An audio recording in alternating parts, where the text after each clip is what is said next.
Stay Tuned Sports welcomes you to the following presentation of a drunken degenerate watching the National Football League.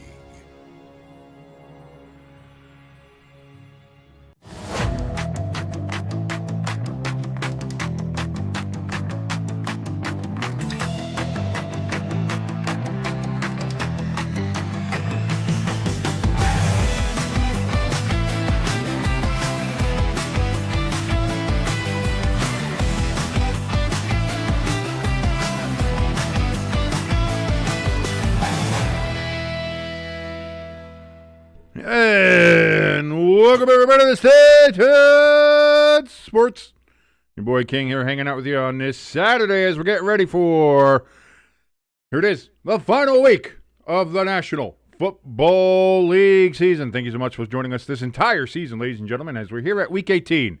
Right now, getting ready to watch the Carolina Panthers take on the Tampa Bay Buccaneers at Raymond James Stadium for...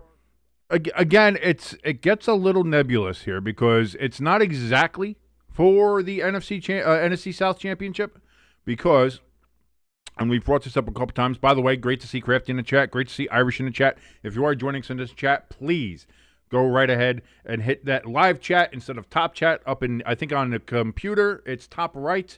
On the chat, I think it's upper top left of the chat. Either way, make sure you click on live chat instead of top chat so you can see everybody in there. Again, it's weird. If Carolina wins, they win a division. It's it. It's over. Done. Kaput. However, if Tampa Bay wins, then we have to wait till tomorrow to see the outcome of the Saints and Falcons game. By the way, Tampa Bay is going to get the ball first here. The kickoff is away in a very rainy, gross, disgusting Raymond James Stadium down in Tampa Bay.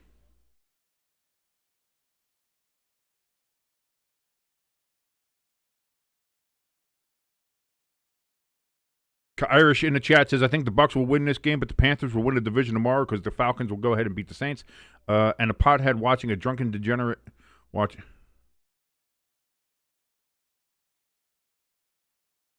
Oh. I was trying to understand what that was saying. Irish, he had a little bit of an autocorrect situation in the chat room. I was like, what are you talking about?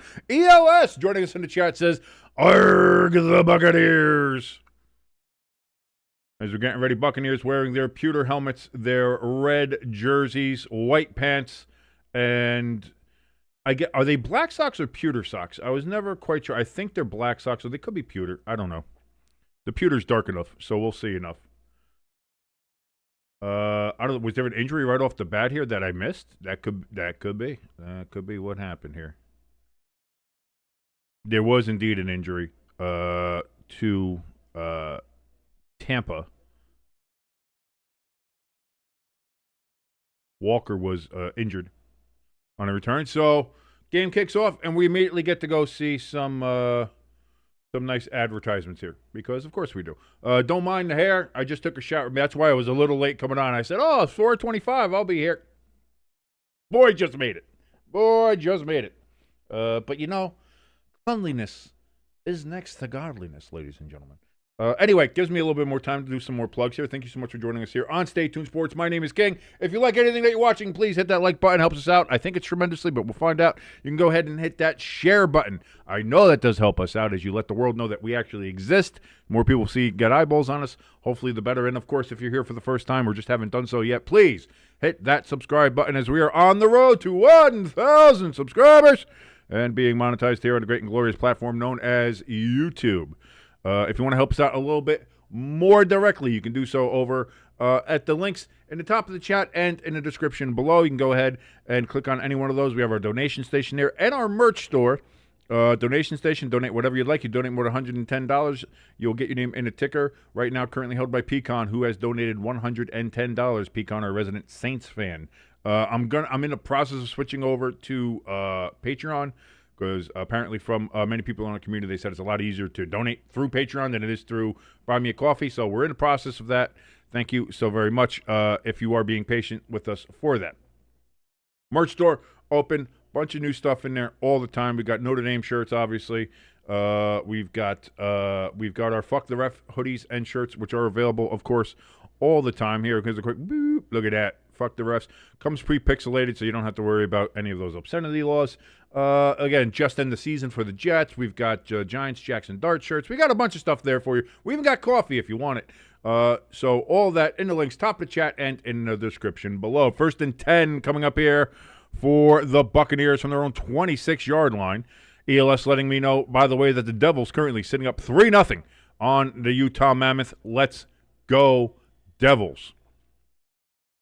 1st and 10. Baker under center. Handoff to Bucky Irving. Bucky, he's going to get close to a first down. He might even have the first down. They're going to mark that actually about a yard short, 2nd and 1 coming up here for the Buccaneers after one play, 9-yard gain by Bucky Irving.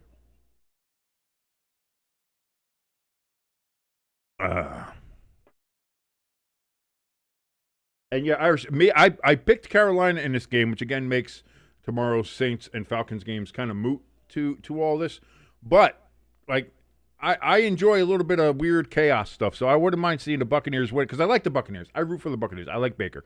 I am going to root for them, but boy, the way they've played the last half of the season, it's hard to really say, oh yeah, no, they're doing great. Bucky Irving, 3-yard run, gets the first down. Buccaneers from their own 38-yard line. Like I said, it's hard for me to get behind the Buccaneers with how they've played. I would like for them to do it. Obviously, I'm rooting for Baker and all these guys, but it's just, boy.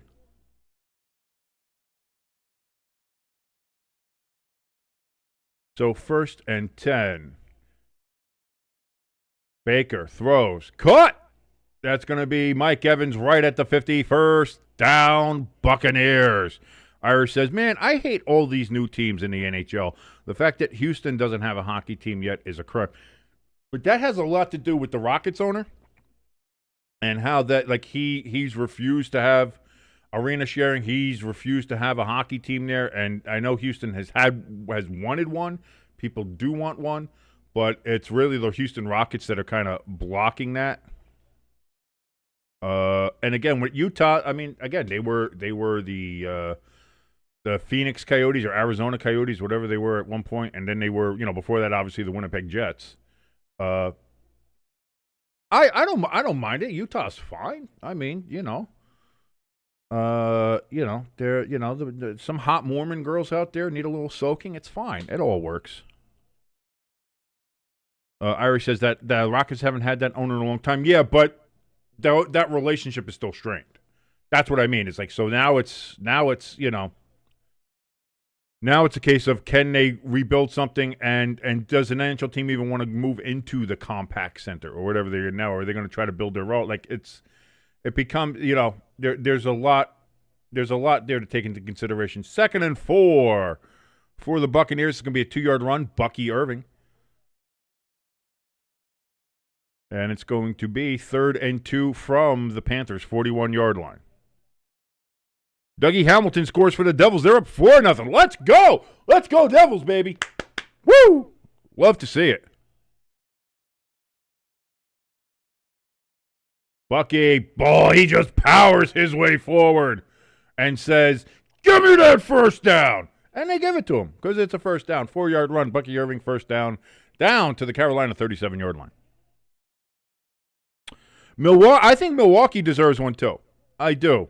Especially with that Milwaukee Admirals branding. That'd be great. And Houston, obviously, the Houston Aeros would be a perfect fit there. The old WHA team and several minor league teams that have had the Aeros identity. I like it. I think Houston is one of the southern markets that certainly does deserve a team, and I certainly think Milwaukee is one of the northern markets that deserves one. But now it's just a question of like, look at Baker using his feet. He gets absolutely drilled, but then still falls forward. 9-yard gain for Baker Mayfield on first down, 2nd and 1 down at the Carolina 28-yard line. Baker took a shot right before he went down, but he held on to the ball. And but that's Baker ball, baby. That's Baker ball. And look at Baker. Look at Baker talking some shit. So now it's a case of who would move, who would you want to move, and right now I think the next team to probably move is going to be the Winnipeg Jets. Again. It feels like the Jets are going to move. Do they move back to Atlanta? I know Atlanta's got a lot of stuff down there. Cade, cock, knotting. Lee gets the catch there, and that's going to be a first down for the Buccaneers down to the 18-yard line, 10-yard gain from Baker to his tight end, Otten, and that puts the ball at the 18-yard line. Buccaneers are in the red zone. So it's like, would you move, like, so I'm thinking, like, if Winnipeg moves, they could move back to Atlanta. That's a legitimate thing that could happen. They could move to Milwaukee. They could move to Houston. Or they might move to another market that we don't know yet. First and 10. Baker steps back, looks, throws over to the cut. Touchdown! Cade, cock, knocking, and then the Buccaneers open their drive with a touchdown. 5 minutes and 29 seconds on the drive. And the Buccaneers take an early 6-0 lead over the Carolina Panthers. Irish says we will never get a team. I don't. Never say never. Never say never.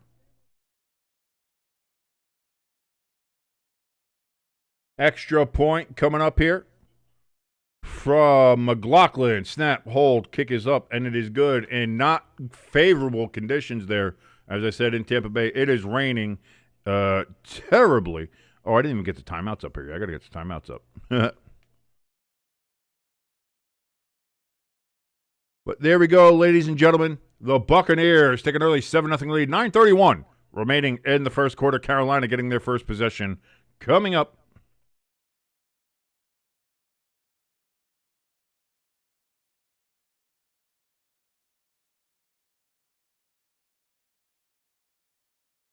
ELS says, fire the cannon! I don't think so, because here's the thing. If there's one thing the NHL will do is money, and the Houston market has shown that they do like hockey. It's a big hockey market. It's a very big. It's what is it? The second or third biggest market now in the States. They'll get one there. Whatever relationships have to be rebuilt, whatever financial hurdles or political hurdles or whatever need to be overcome, I think that they'll get that done eventually. And eventually, like, again, you're going to have these times where teams are just going to move. They're going to say we can't sustain it, especially in Canada. The Canadian dollar, the Canadian economy is atrocious, and it's hard to make money up there with how bad everything is up there. Plus, they have to pay the salaries in American dollars, so you're taking in Canadian dollars, which are already devalued, and you have to pay out to all your players, no matter where they are, in American dollars. So you're already losing so much just on the conversion. It's it's really not sustainable. So not only is it like a case of, is Winnipeg going to be next to move? Who else can move from Canada? Like, obviously the Leafs ain't never going to move. The Canadians are never going to move. Outside of that, I think everything's on the table. I really do. Move the Oilers. Move the Oilers. Go from Edmonton to Houston. Keep the fucking name. Houston Oilers. It works. ELS letting us know Seahawks quarterback Sam Darnold has $1.5 million in incentives on the line tonight versus San Francisco. Darnold needs 3 touchdown passes to collect a $500,000 incentive, 150 passing yards to collect another $500,000, and he needs to raise his current 99.2 passer rating to 100 to get another $500,000. So he's got 3 incentives, $500,000 each. He gets it all. He's getting $1.5 million that he can just use on I don't know, OnlyFans accounts. I don't know. I don't know what he's going to do with it. Either way, hey, listen, it's America. You're free to do whatever you want. Kick is away. That's going to go all the way halfway into the end zone. It's dropped, but it's going to be kneeled down anyway. Touchback brought out to the 35, and that is where the Panthers will start. The Panthers wearing their silver helmets, white uniforms, and black pants with black socks, and blue trim on the side of the black pants. BLS giving us an update here for the Devils game. It's the end of the second period. The Utah Mammoth, nothing. The New Jersey Devils, 4. So Devils taking care of business against the Mammoth. Should have been Mammoths. You should pluralize that shit. But is what I like the logo. I do. I like the logo. It's better than Utah Hockey Club. I like the logo. It's a very cool logo. Rico Dowdle gets a handoff, and he's going to lose a yard on that one from what it looks like to me. If he's lucky he got back to the line of scrimmage, it'll be 2nd and 10. Oh, we got a flag? First flag of the day.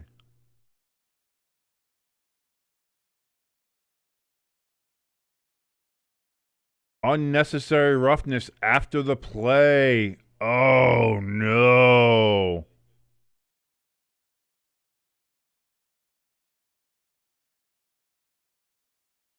And that's going to give him 15 fresh yards and a first down. So that puts him on the 50.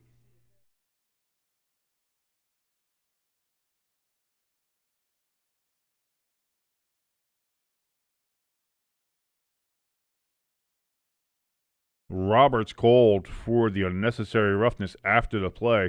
So what looked like a loss, it was going to be 2nd and 10 at best, or 2nd and 11 from the 35 or 34. Now it becomes 1st and 10 for the Panthers at the 50. They're already at midfield with 1 penalty. Irish in the chat says, oh, the Canadian dollar, a.k.a. toilet paper. You know, not to be mean, but... Oh, hand off to Dowdle. He slips, and it's going to be a loss of 2 yards.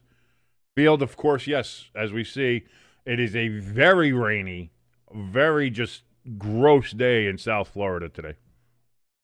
Or is that Central Florida? Tampa Bay, yeah, I mean, it's the Gulf Coast, but...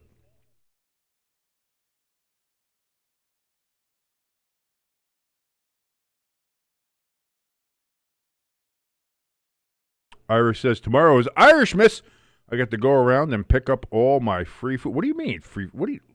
Irish, you're going to have to explain that, because I don't know what that means. 2nd and 12. Bryce Young throws out of the backfield. It's going to be caught, but wrapped up. Good for only about a yard. It's going to be 3rd and 11 coming up here for the Panthers. Chuba Hubbard with the reception there. They're going to give him it back to... No, he's half a yard short of the original line of scrimmage. What are you talking about? It is not 3rd and 10. It is 3rd and 11. You might list it as 3rd and 10. Ooh, wet Tampa Bay cheerleaders. Hello, ladies. It is lovely to see you. Thank you for enduring the elements and just being real sports about it. Thank you. 3rd and 10. Bryce Young back. Looks, throws over the middle. Oh, incomplete. Oh, he had Xavier Leggett, but again, the weather, the ball, just everything. It looks like Leggett might have slipped while trying to get it, going to the ground. He went to the ground, hit his hand, incomplete. Yeah, it was just out a little too far in front of him. He reached out, but in this weather, you're not going to make a spectacular one-handed grab in this weather. Incomplete, 4th and 10 from the 50-ish. It's really kind of from the 49.5 of the Panthers. And they are going to have to punt.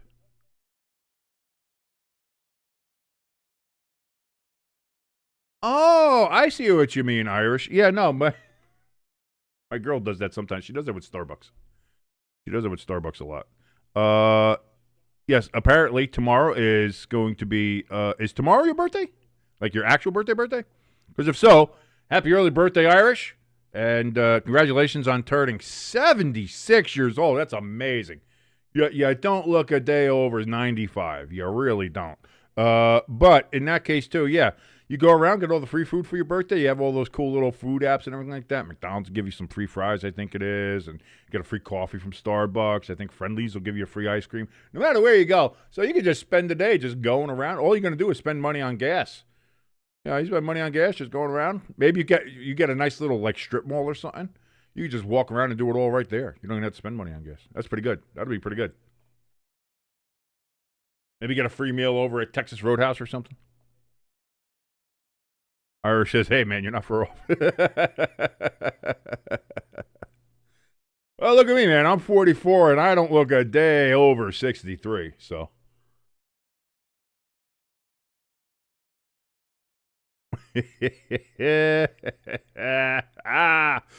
Oh, it's going to be that kind of weekend. I hope everybody had a great and fantastic New Year's, by the way. I know I mentioned this a little bit on the Friday forecast yesterday, but I certainly everybody had a great New Year's. Had a great one here with Pepper Jack. Watched the Stranger Things finale.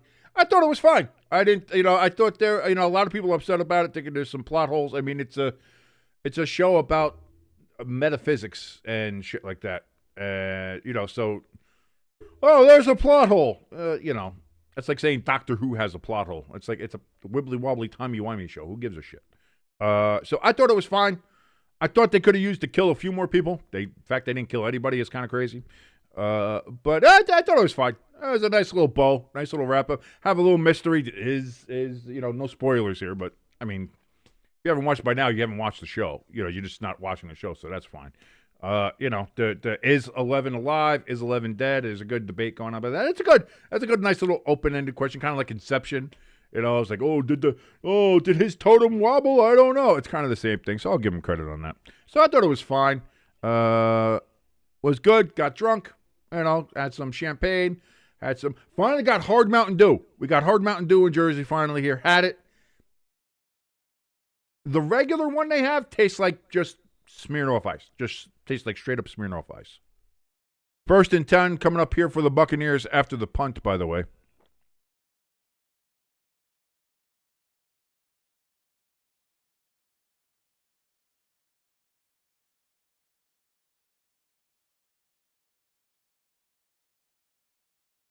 Irish, you're asking me to do math, and I'm not going to do that. What do you mean? It's just straight counting. I know. I can't do that either. As I mentioned on the Friday forecast yesterday, I failed math miserably in high school, so I'm not, I'm not the guy to ask about math. You want to know history dates? Boy, I'm your guy. You want to know about actual doing math problems? Just simple addition and subtraction? Yeah, no, still. I'm a fingers guy. Baker throws. That's going to be caught by Cade Otton. That's going to be good for about 4 yards. 3rd and 4 coming up for the Buccaneers.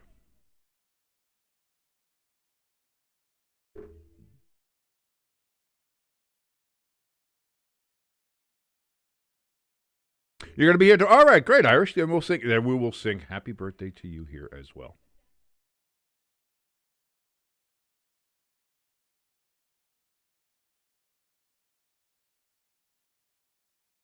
Third and 4. Baker steps back, looks, throws, open. Mike Evans. And that's going to be first down. For now, we've got a flag. Is this going to be OPI or DPI? Let's find out if we get DP'd or if the refs are going to pee on us. Defensive pass interference. Play stands. First down, Buccaneers. That's going to be a 21-yard pass to Mike Evans.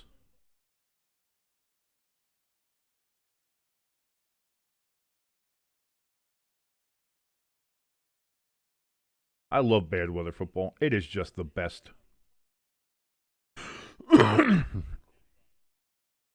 First and 10. Now, from the 47, Baker is going to be a handoff here. So White gets back to the line of scrimmage. They're going to be generous and say 2nd and 9. It's really 2nd and 9 3/4 of a yard. It really is, for all intents and purposes, 2nd and 10.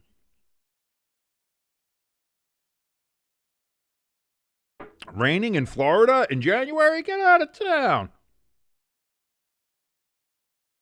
Ooh, that was a rough woman. That man truly loves her. Oh, Irish, you've got an eventful week. You got all the food you're getting tomorrow because of the birthday. You're celebrating your birthday. And then on Tuesday, you're having all your teeth pulled out. Hey, listen. Mayfield throws out of the backfield. That's going to be caught.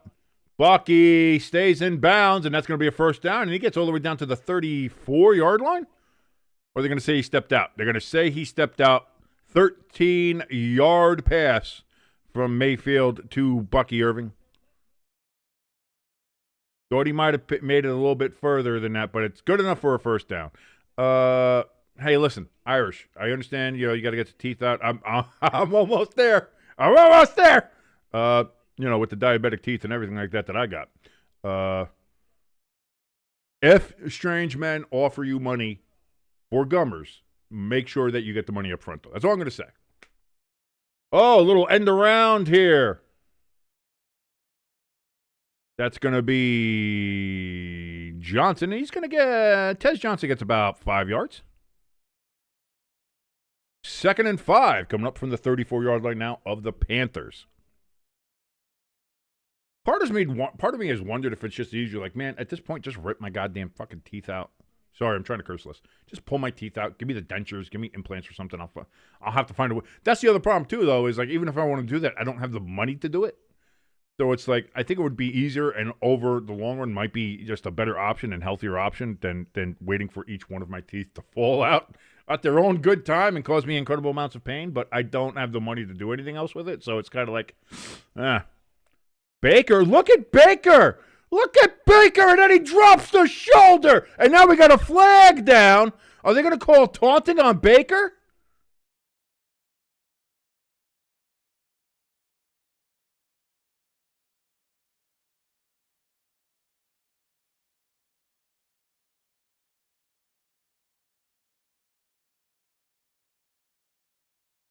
They called taunting on the defense. So that's going to be a 15-yard penalty on top of the gain by Baker. Baker was able to gain 8 yards, had the first down, and then Jackson was jawing with him. Mike Jackson, he was jawing with him. Shimona. And they threw the flag on him for taunting. I don't know how you get taunted when Baker's the one who dropped the shoulder into your ass. But that's going to put the Buccaneers down to the Panthers' 13-yard line. 3:12, 3:11, 3:10 remaining here in the first quarter. And it is 1st and 10 for the Buccaneers in the red zone again.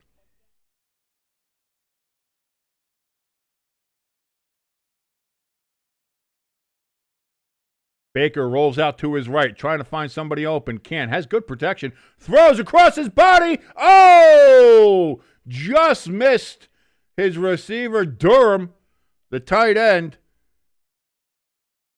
It was kind of a weird, wonky play. Then Baker does the thing you're not supposed to do. Threw across his body, threw across the field, and still almost completed the pass, but almost only counting horseshoes and hand grenades. 2nd and 10. Irish says, I'm getting temporary teeth right away, so no chance of gummers. He says I'm going to be paying $200 a month for 24 months, but I've got dental insurance. See, that's the other thing is I don't have that. I don't have money, and I don't have insurance. I don't have a job. So how do you have anything? You don't. So I just got to deal with the old rotting teeth. Yeah. The life of a diabetic. What do you got to do? 2nd down and 10. It's going to be a gain of about 2 yards for Bucky. And it's going to be 3rd and 8 now coming up from the Carolina Panthers 11-yard line here for the Buccaneers. Can they get another touchdown, or will they have to settle for a field goal? We're going to find out.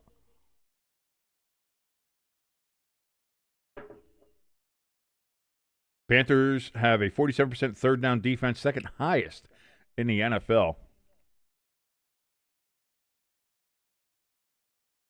Baker. Boy, he's got all the time in the world. He's going to pull it down now. He's looking. Throws in and out of the hands of his receiver, Emeka Egbegbue, as Gronkowski would say. Incomplete. 4th and 8 coming up for the Buccaneers. And it appears that they will go ahead and take the points.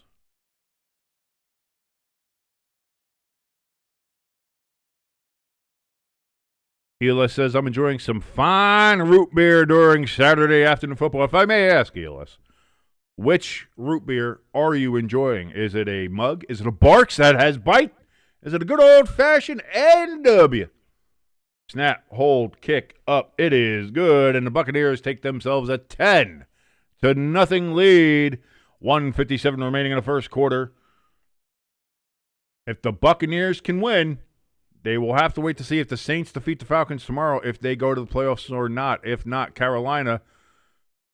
If Carolina wins today, it's all secured. It's all over. They are the NFC South champions. If they lose today, they have to root like hell for the Atlanta Falcons to beat the New Orleans Saints tomorrow, because then they would still be the NFC South champions and get the home playoff game. ELS says, hey, it's none of those. It's a Sprecher root beer. You got to like a good Sprecher. I imagine it's pronounced very Germanic since you're in Wisconsin. Sprecher. Sprecher is made in Glendale, Wisconsin. It's better than being made in Glendale, Arizona. Unless your Arizona iced tea, which is actually made in New York, but that's a whole different thing.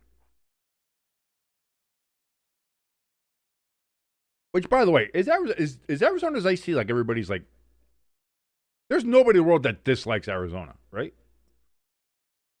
Like, even just for the fact that they have the 99-cent cans, they are 99 cents, and that they have the Arizona special ops team that, like, if there's a store, and you know the kinds of stores I'm talking about, where they start charging more, it's like they start charging $1.25 or $2 for a can of Arizona.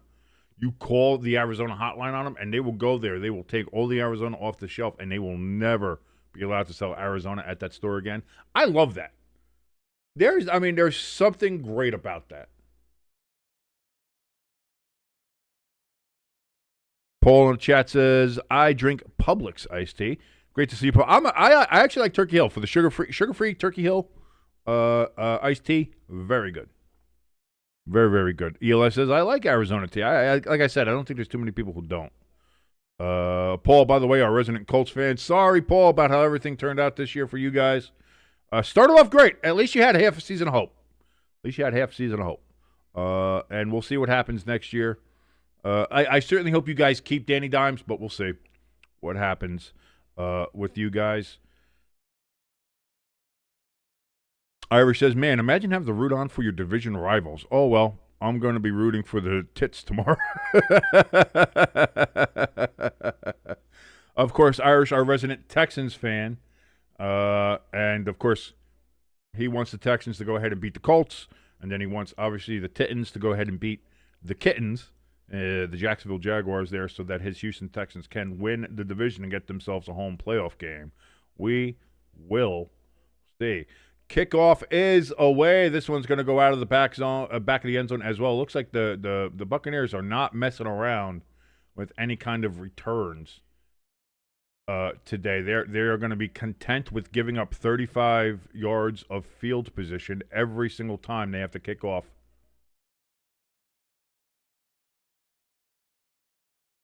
Rico Daddle, they're saying, is putting on longer spikes on his cleats. Why you wouldn't start the game that is in a monsoon already wearing big-ass goddamn cleats, I don't know.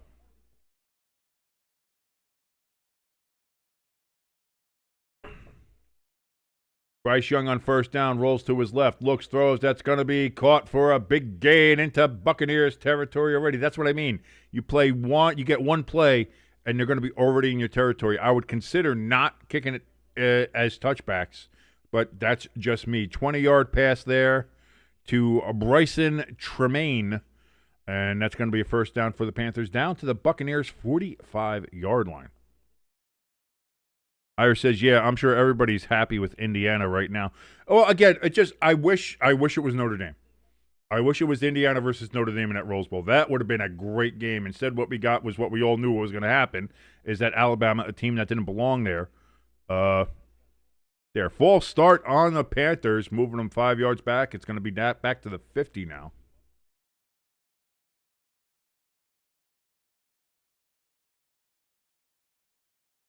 Whoa.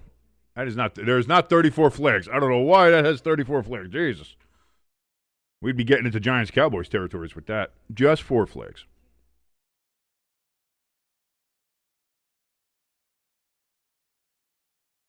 So 1st and 15 from just their side of the 50.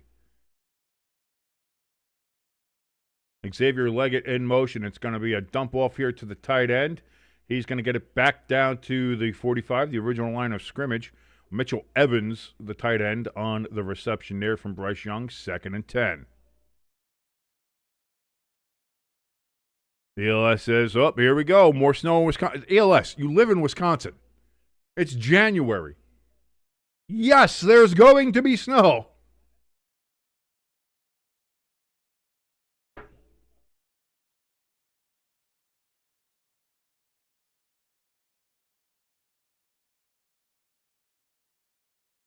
Second and 10, 20 seconds remaining here in the first quarter. Most likely the last play. It's going to be a handoff here. And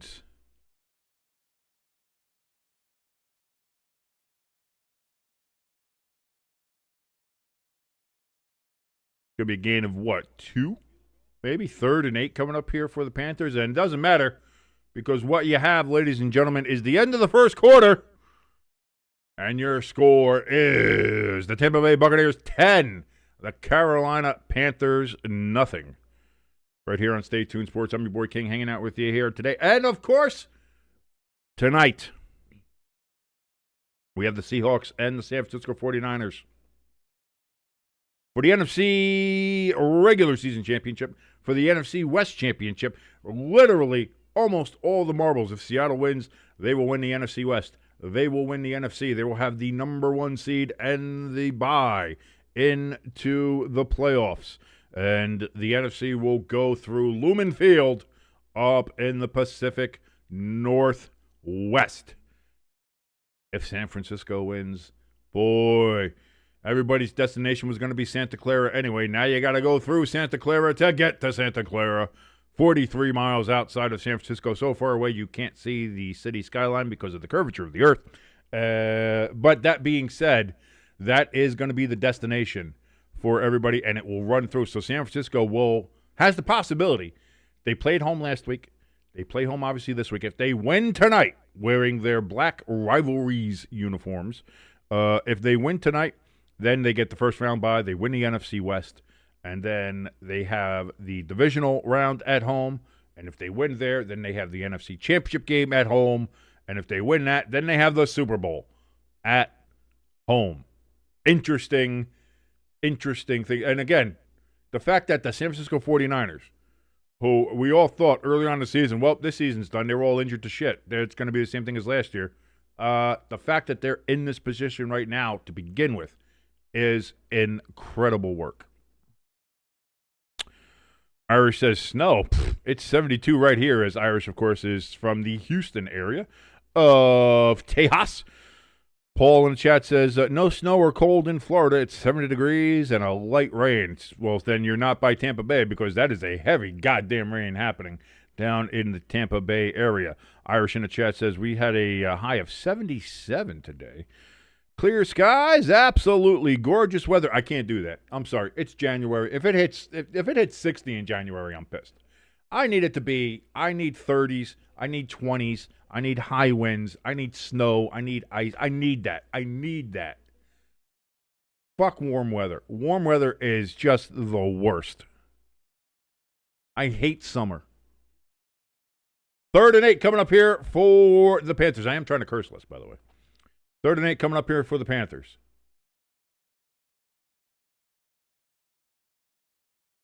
Bryce looks, throws in and out of the hands of Tet McMillan. And it's going to be 4th and 8 from the Tampa Bay 43, and they're going to have to punt the ball away.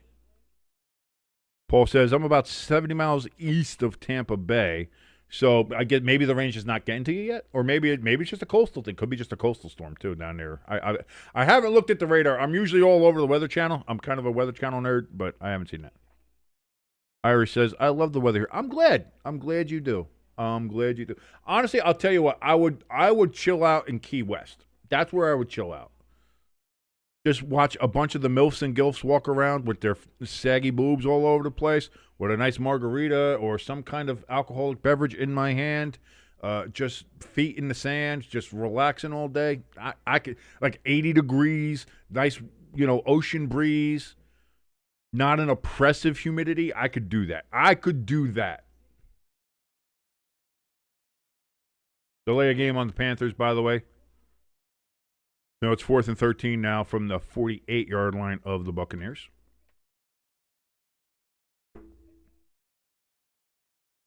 Dude, I love me a couple MILFs and GILFs, man. I'm okay. Leave the youngins to the youngins. Give me some of those old berries, baby. Let's go. Paul says, Key West is full of weirdos. Paul, what the fuck do you think I am?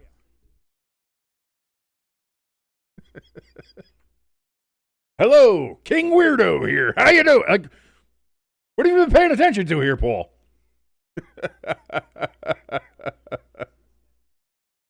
I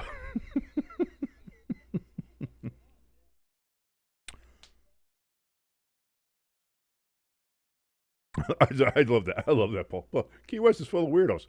Kind of why I want to hang out there. Seems like I'd fit right in.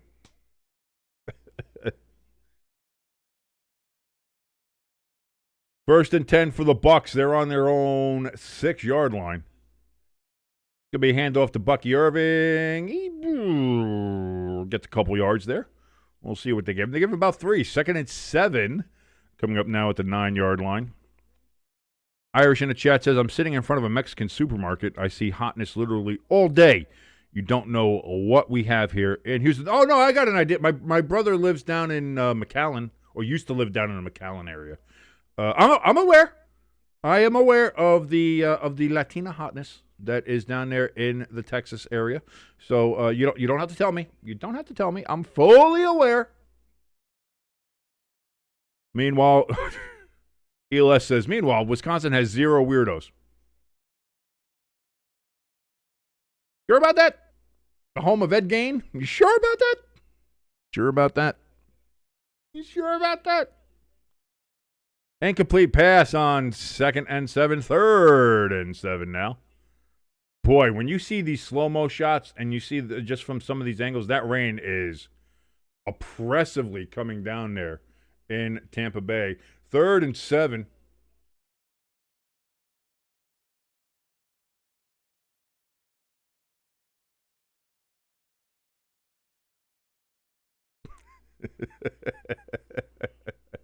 Mayfield takes the snap. That's going to be caught for a first down. Tampa Bay Buccaneers. Jalen McMillan with the reception. That's going to be good for 11 yards. And the Buccaneers keep the drive alive. Move the chains, or, the digital marker, whatever they use now.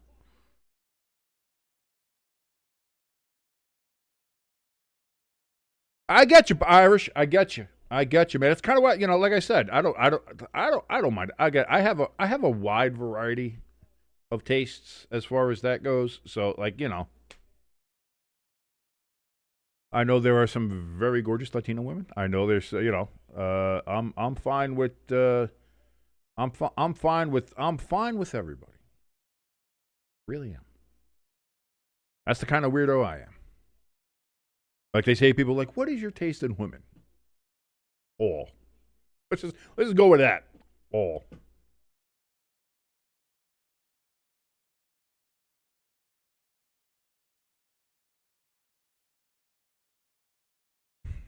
I love Irish. Oh, see, I'm right outside the Mexican supermarket, so the hotness is really around me all day. And they never really wear clothes because it doesn't get too close. Well, I don't think they're walking around. I get what you're saying, but... Thank you, ELS, for taking care of the bots for us today in the chat room. Oh, Baker. I guess that was intended for Cade Otton, but this came up a little bit short. 3rd and 7 from the 23. Coming up here for the Buccaneers.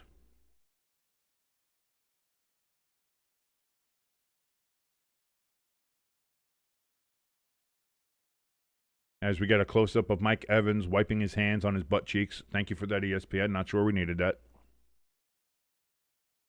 Buccaneers 3 for 4 on third down conversion so far in this game. 12:28 remaining. Baker's in shotgun. Got to get to the 30-yard line for a first down. McMillan in motion. Baker takes the snap. He's going to step up. He throws over the middle. Intercepted! Right to him. Oh, my God.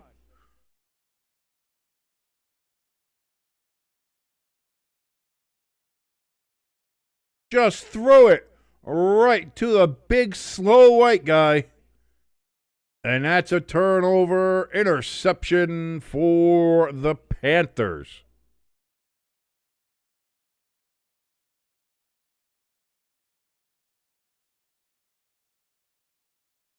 Christian Rosenboom laid the boom.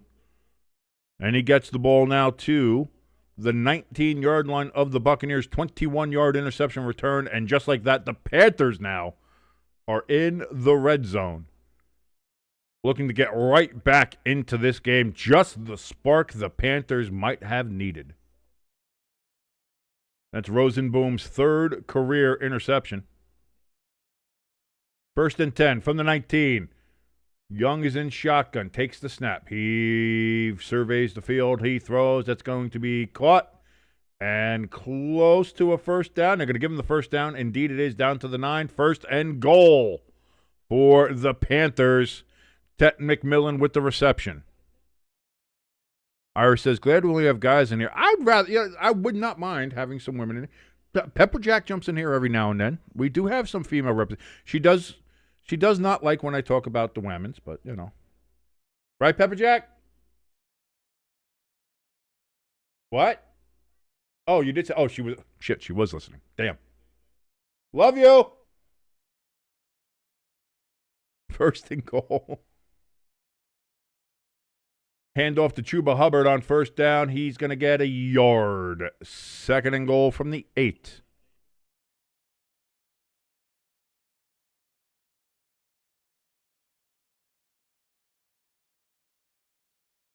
Irish in the chat says Panthers needed that break. Indeed, they did.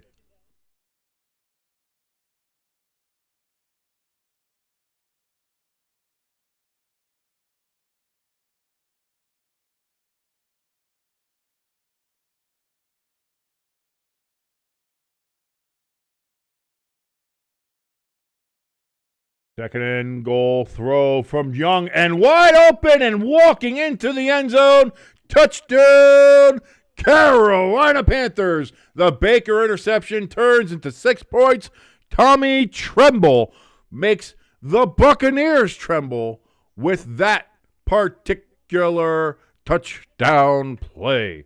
And now the Panthers are an extra point away from making this a field goal game. Field goal, not a field goal. You can field the goal, but you have to field that goal first before you can get it.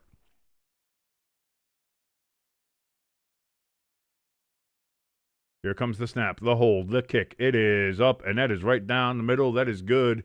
And ladies and gentlemen, we got ourselves an NFC South championship possible matchup here. Again, Panthers win, they win the NFC South. If the Buccaneers win, they have to wait to see if the Saints can defeat the Falcons and see if they will make the playoffs. If not, the Panthers will still make the playoffs. It's one of those odds things where it's like the Panthers really, if you think about it, still have a 66% chance of making the playoffs based on a scenario, because if they lose, they can still win, and if they lose, they can lose. But the Buccaneers, they have to win, and if they lose, they lose. The Panthers can win to win, they can lose and win, or they can lose and lose. Does that make sense? Probably not. I need more coffee. I'll be right back.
Oh, no. Oh, no. Oh, no. What is going on in Tampa? This could be a fumble on the kickoff return, and this could be disastrous. There is a flag on the play.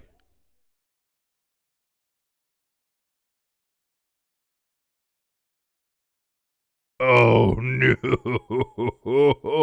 Oh, no. So, Tampa Bay saying they have it. The officials finally say that the Buccaneers do retain possession. Let's see what the flag is.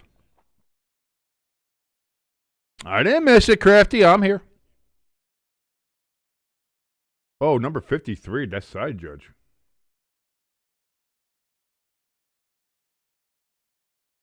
I don't mind the lady refs. I really don't.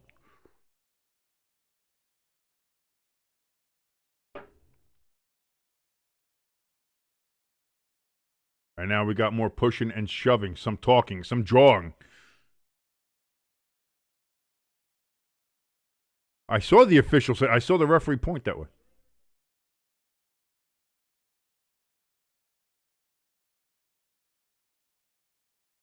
Illegal block in the back on the Buccaneers' 10-yard penalty, spot of the foul, but it is their ball. So there we go. Crafty says King is as absent from his job as Nicolas Maduro. That's a good one, Crafty. I like that one. That's a good one. Irish in the chat says, anybody have early Super Bowl predictions? I think we did this a little bit earlier, and I got it. Like, I'm not. It's really hard because nobody's been really that great this year. It really hasn't been. Oh! Hand off to Bucky Irving, and he's going to get smacked 5 yards behind the line of scrimmage.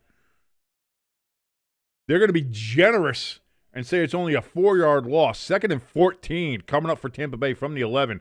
All of a sudden, this game was very much in Tampa's favor. The momentum was in their favor. And then that Baker pick, just, boy, what a change of momentum. And now it is really all on to this. As Crafty says, is boxing about to become a thing? The Bucks are bucking.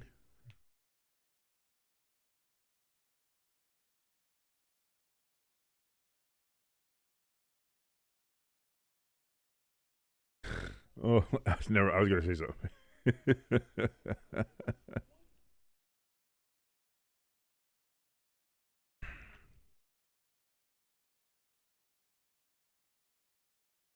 Like that, like that one in-law that you know a little bit too well. When they get a little bit of wine in them, they start bucking.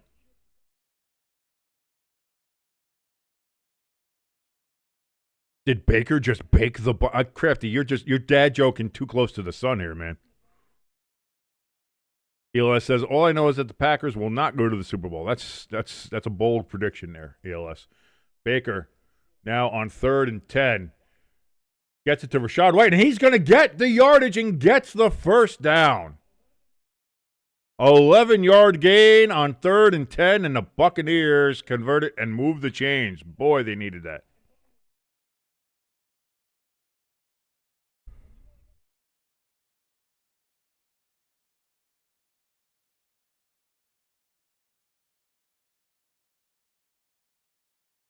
Irish, yeah.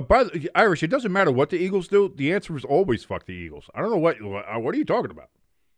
I don't care what the question is. Answer is fuck the Eagles. Bottom line. Handoff on 1st down, and that's going to be good for no yardage. So I mean, it's not going to be good at all. Actually, 2nd and 10 coming up here for the Bucks. Honestly, I think what you see out of tonight's game is going to be maybe who probably comes out of the NFC. Oh, you're just picking chalk? I mean, who else from the NFC really scares you or looks like that? Anybody from the West. I think it's going to be the Niners, to be honest with you. I think the Niners probably have the best chance. It could be Seattle, and I think as a dark horse, but not really, you'd say the Rams. But I don't think it's going to be the Eagles. The Eagles can't play a full 60-minute game of football. I like the Bears would be a fun story, but are they consistent enough to do that? I don't know. 7-yard pass here from Mayfield to Rachaad White, and that's going to make it 3rd and 3. for the Buccaneers from their own 33. We got 3rd and 3 from the 33. 3.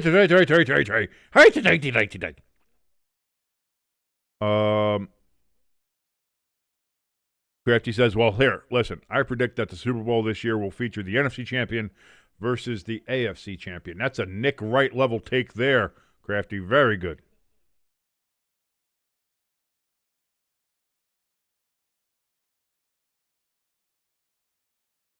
Baker does a little pump fake, pulls it down, runs, and he gets it down to the 45-yard line before he slides down. They're going to give it to him at the 44. They say that's where the slide started. 1st and 10, Buccaneers. They keep the chains moving. Irish says, I think we're going to lose to the Ravens in the wild card, so don't feel too bad. That's if the Ravens make it, which is highly questionable. I don't know who's coming out of the North, but I don't think either one of whoever comes out of the North is going to win anything. I think whoever comes out, Ravens or Steelers, are one and done. Oh, Baker runs in to his own man, Sean Tucker, with the carry out of the backfield.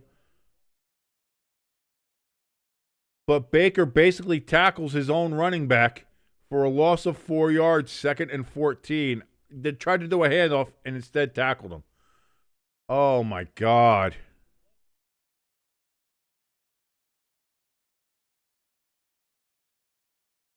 So, again, we have a 2nd and long situation here. 2nd and 14. Oh, it seems to be 2nd and 14. Or 2nd and 10. Baker, ball slips out. Again, this is where the weather is starting to come in hand here. And that's going to be a 3-yard loss. 3rd and 17, if I had to guess. And we have an injured Panther on the ground.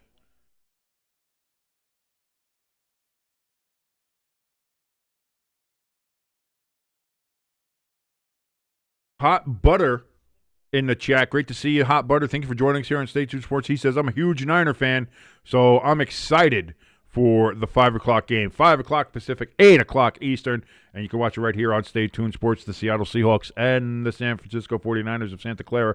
Thank you for joining us, Hot Butter. And I'm going to tell you what, I'm excited for it. I think it's going to be a good game. And like I just mentioned before, as far as like Super Bowl favorites, I don't know how you don't consider the Niners to be there. I think the Niners are probably the Super Bowl favorite.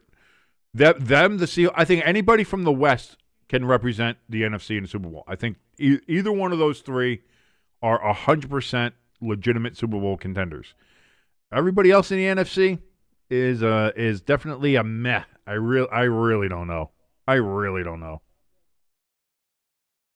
Irish says, well, we don't do very well against Lamar. Irish is our resident Texans fan. Listen, a lot of teams don't do well against Lamar, but it is playoff Lamar. So you gotta wonder about that. Crafty says Baker is playoff Lamaring, I guess. Handoff to White on 3rd and 15. How did they only give him a 1-yard loss on that last play? I have no idea. 4th and 10 on a 5-yard run from Rachaad White. And that's going to be 4th and 10 from the 44. The Buccaneers are going to have to punt. They are losing a lot of momentum here, are the Buccaneers.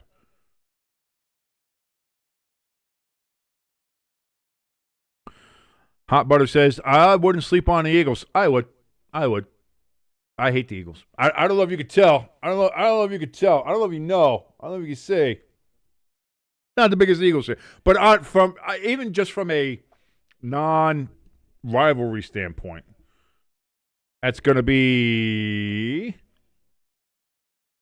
recovered. I got a 5-yard return there from Trevor Etienne there for the Panthers, and they're going to start on their own 17-yard line. 1st and 10, 4:21 remaining in the second quarter. The Buccaneers 10, the Panthers 7. Panthers have a chance to either tie or take the lead on this possession. The Eagles have not played a full 60-minute game all year. They have, Jalen Hurts is not good and isn't good under pressure. Saquon has had a massively off year for even in regular running back terms, let alone Saquon terms. A.J. Brown has been a problem.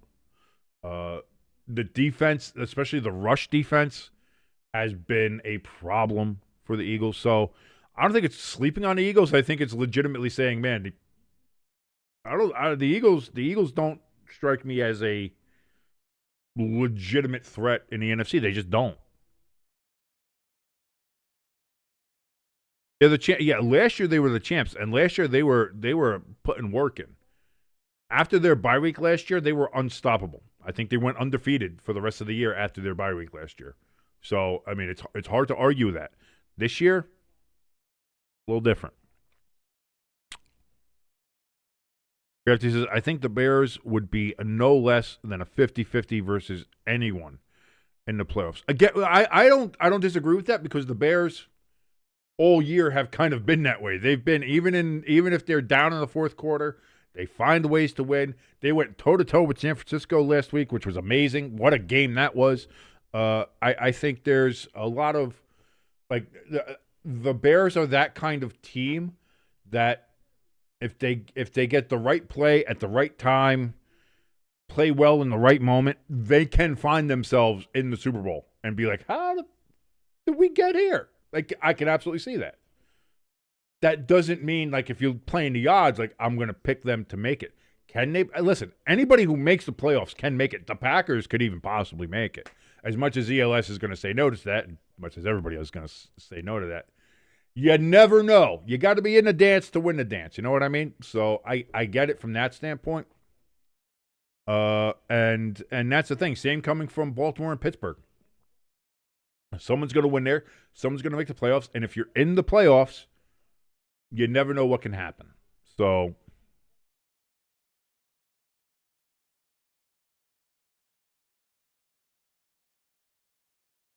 handoff on first down. Going to be no gain there for Dowdle. Second and going to give him a yard. Okay, 2nd and 9 coming up. Irish in the chat says, I like the Eagles. I don't like any of the other teams from that division. I haven't changed much since the 80s. Screw the Eagles. And now screw you, Irish. No. I'm just messing with you, Irish. But no, I hate the Eagles and their fans. Even though my best friend is an Eagles fan, Jimbo, obviously. But still, screw the Eagles. Crafty says, dang, first half is almost over. Yeah, 3:38 and counting remaining here in the second quarter. 2nd and 9. Bryce Young steps back. Cannot find anybody open. He rolls. He throws. Open. Caught. Tet McMillan with the catch, and that's good for 14 yards and a first down. Down to the 32-yard line. 3:20 remaining here in the second quarter. That's my thing, too. That to me was the Bears letting their presence be known as like, hey, listen, we're not just here by fluke. We're actually a good team. And also, on the other hand, it made me think, boy, that Eagles rush defense was bad. That Black Friday game between the Bears and Eagles, what a show that was. Bryce Young throws wide open down the field was Jimmy Horn Jr., Jimmy Crack Horn, and they don't care. First down from the 47-yard line now for the Panthers as we're under 3 minutes left to play in the second quarter.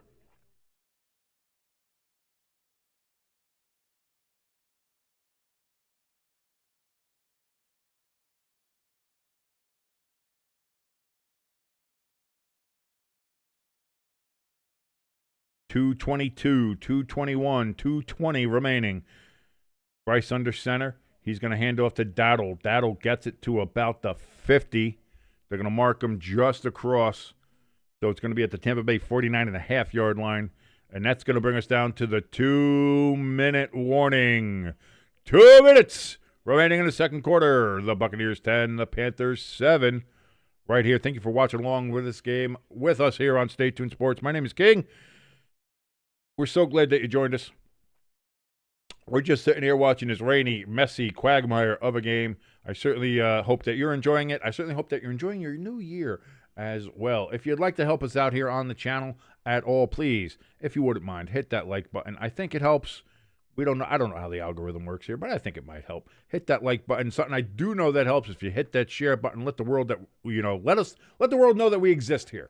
That is a fantastic way to help us out, get more eyeballs here on the channel. And, of course, if you're here for the first time or you just haven't done so yet, please hit that subscribe button as we are on the road to 1,000 subscribers and being monetized here on this great and glorious platform known as YouTube.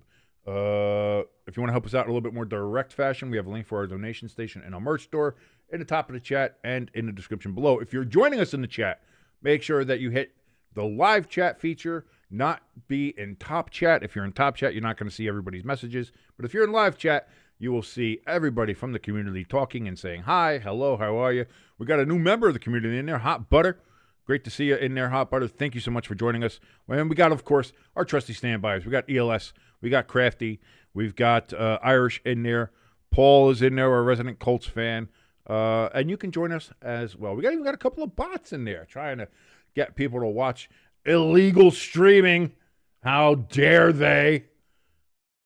Watching all the illegal streams with all your various viruses and malware to infect your computer. Why we ban those bots when we can. But obviously you can tell ELS isn't in the chat right now because that bot wasn't deleted. So let me go ahead and delete this.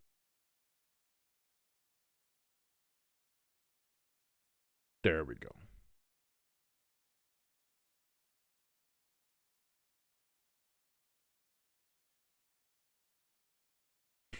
Irish in the chat says, honestly, the Bears could beat anybody in the AFC. They have a good chance as anyone. And I think that we said one-on-one, I think the Bears can go toe-to-toe with anybody.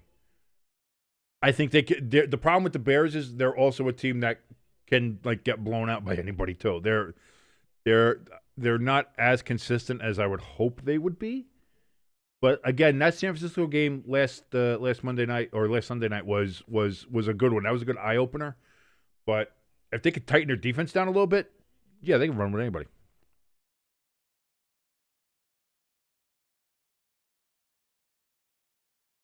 Grafty says, every week YouTube shadow bans a different member from the top chat. I know. I don't know why. It was Irish for the first little bit. Then I think it was Lloyd last week. Oh, a little too high on the pass. Incomplete. Intended for Tommy Tremble. 3rd and 6 coming up from the 49-yard line.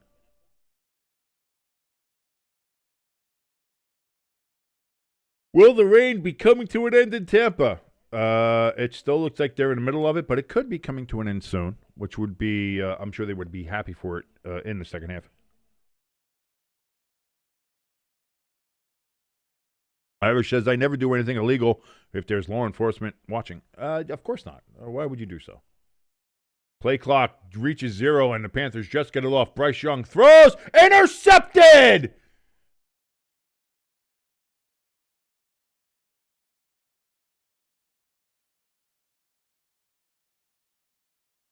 And I wasn't sure if he held on to it or not. He did. That is an interception, and the Buccaneers, they now have the ball 1st and 10 on their own 42-yard line with 1:51 remaining and all 3 timeouts.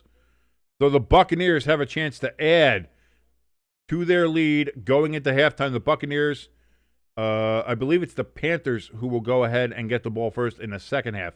So if the Buccaneers can get some kind of points here, that is, of course, something that they would love to do. So we've had 2 picks in the game now, one by Baker, one by Bryce. And the Buccaneers take advantage. The Panthers took advantage of their turnover. Granted, it was a lot deeper into Buccaneers territory than this one is.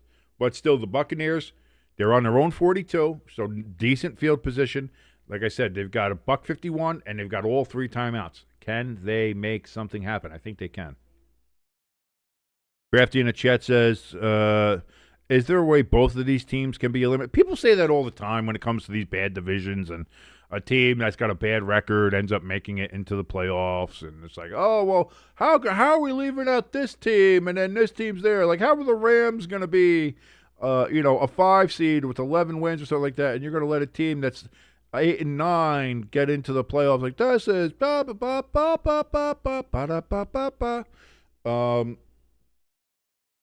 I've always been an advocate of you can't. if you're going to get rid of winning your division gives you the home field advantage, like you get a home game if you win your division, then just get rid of divisions. Just have it be a straight up conference and make games and schedule it, a different way. If that's what you're going to do, get rid of divisions, because then divisions don't matter. If you're going to try to keep divisions, then the division championship has to matter in some way. You can't win your division and then go on the road in the playoffs. Or like some people want, just like, oh, well, if your record's not good enough, you just don't make the playoffs at all and somebody else gets your spot. What's the point of having a division then? There's none.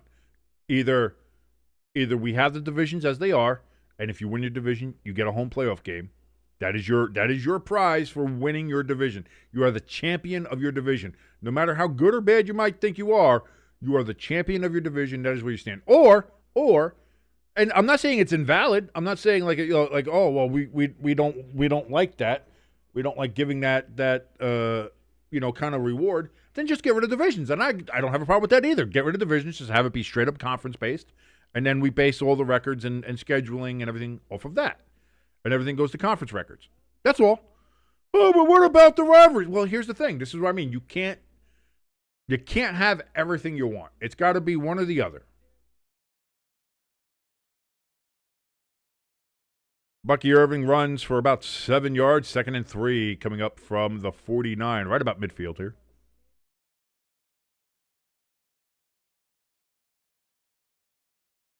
Second and 3, Baker under center. He's going to hand off here to Tucker, and Tucker is going to be stopped for about a yard loss. They're going to say a 2-yard loss here. 3rd and 5 coming up from the 47. Irish says, I like the seating the way it is. It's perfect. I agree. I liked it better. I would personally take away the 7th team. I thought the way the playoff was set up before the extra, 17th game, and then they expanded the playoffs, I thought it was fine. 6 teams per conference. The first 2 get a bye. Like I thought that was chef's kiss for when it came to how to have the playoffs. Because you still had plenty of teams make the playoffs, but it wasn't half the goddamn conference, and you did well with it. Adding that extra wild card team just kind of bugs me. Baker, he's running. He's trying to find a way around. He can't. Finally dumps it off. Caught by Cotton. Cade Cocknotton. He just Baker was just dancing around, looking for something, looking for anything. 18 seconds remaining. Buccaneers are going to take a timeout here as they have the ball down at the 31-yard line.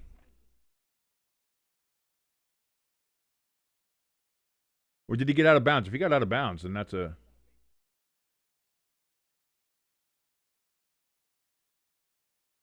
Yeah, he must have got out of bounds. It's not that. So, why were they not taking more timeouts? Why are they only left with 18 seconds? I don't understand that from Tampa. That's bad clock management. Not a shock from... And now they take a timeout. Oh, Carolina took the timeout. Okay, never mind.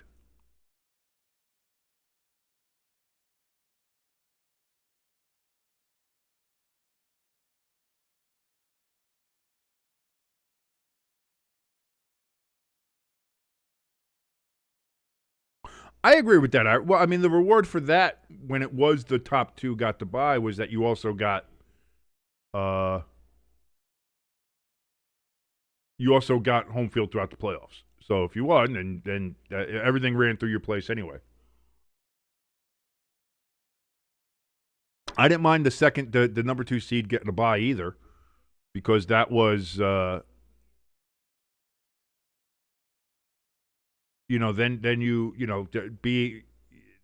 it felt like half the division winners get a bye, half the division winners have to play a wild card weekend. You have 2 wild card teams, 2 division winners. It's like, yeah, it gave a reason to really give a shit about. I won a division. What are we going to do now? Like, you didn't rest all your players because it's like, boy, if we get that number 2 one, we get the bye.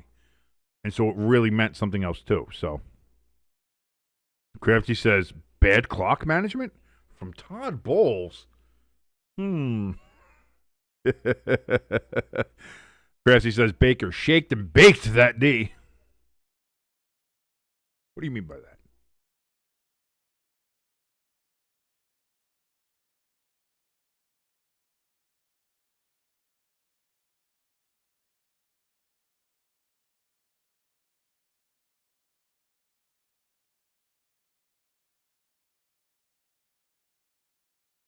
So here we go. 13 seconds remaining. 2nd and 3. Buccaneers taking a timeout after that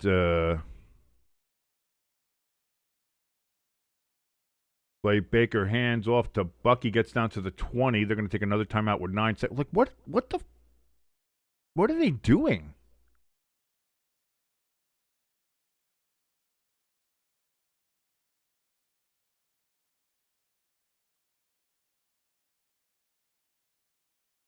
I don't know. Again, I don't think Todd Bowles is a good coach, but apparently he's not on the chopping block. So, according to Diana Rossini,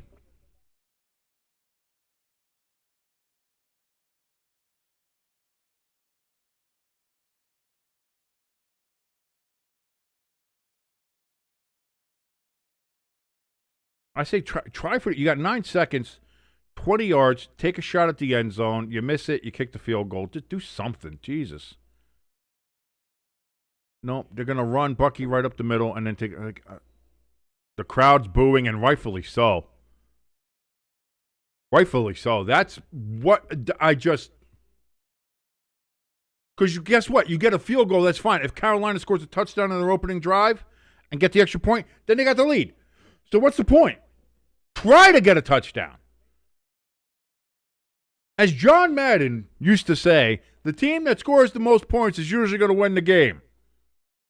The point of the game is to score the points. What are you doing? If the Buccaneers end up losing this game, this drive, this series right here, and how Todd Bowles handled this, should get him fired. This should, never mind the rest of the 1-7 streak that the Buccaneers have been on. He should be fired for this series in and of itself.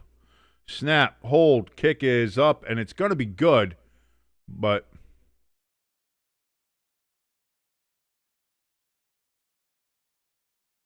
got a flag.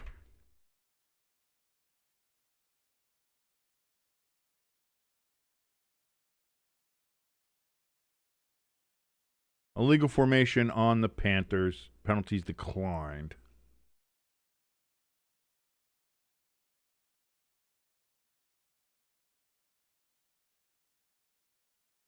I just don't get it.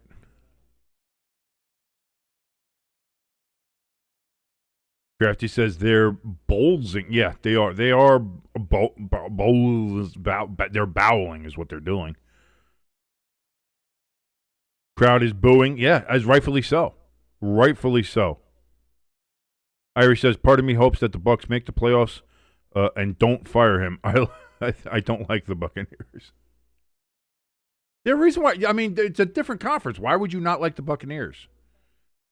That seems like a weird team to hate, Irish. Just from your fan, from being a Houston Texans fan or just Houston fan in general.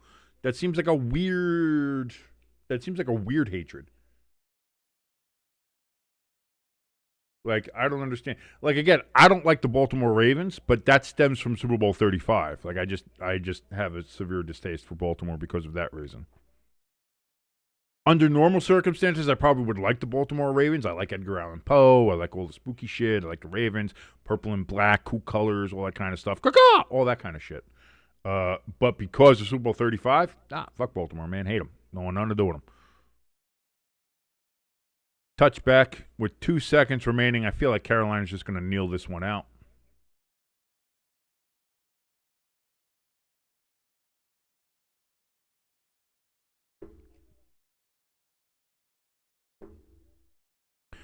ELS says, I'm a Packers-Bucks fan, so I do notice you do post a lot of Buccaneers reels and stories there on your Instagram there, ELS, so I have noticed that.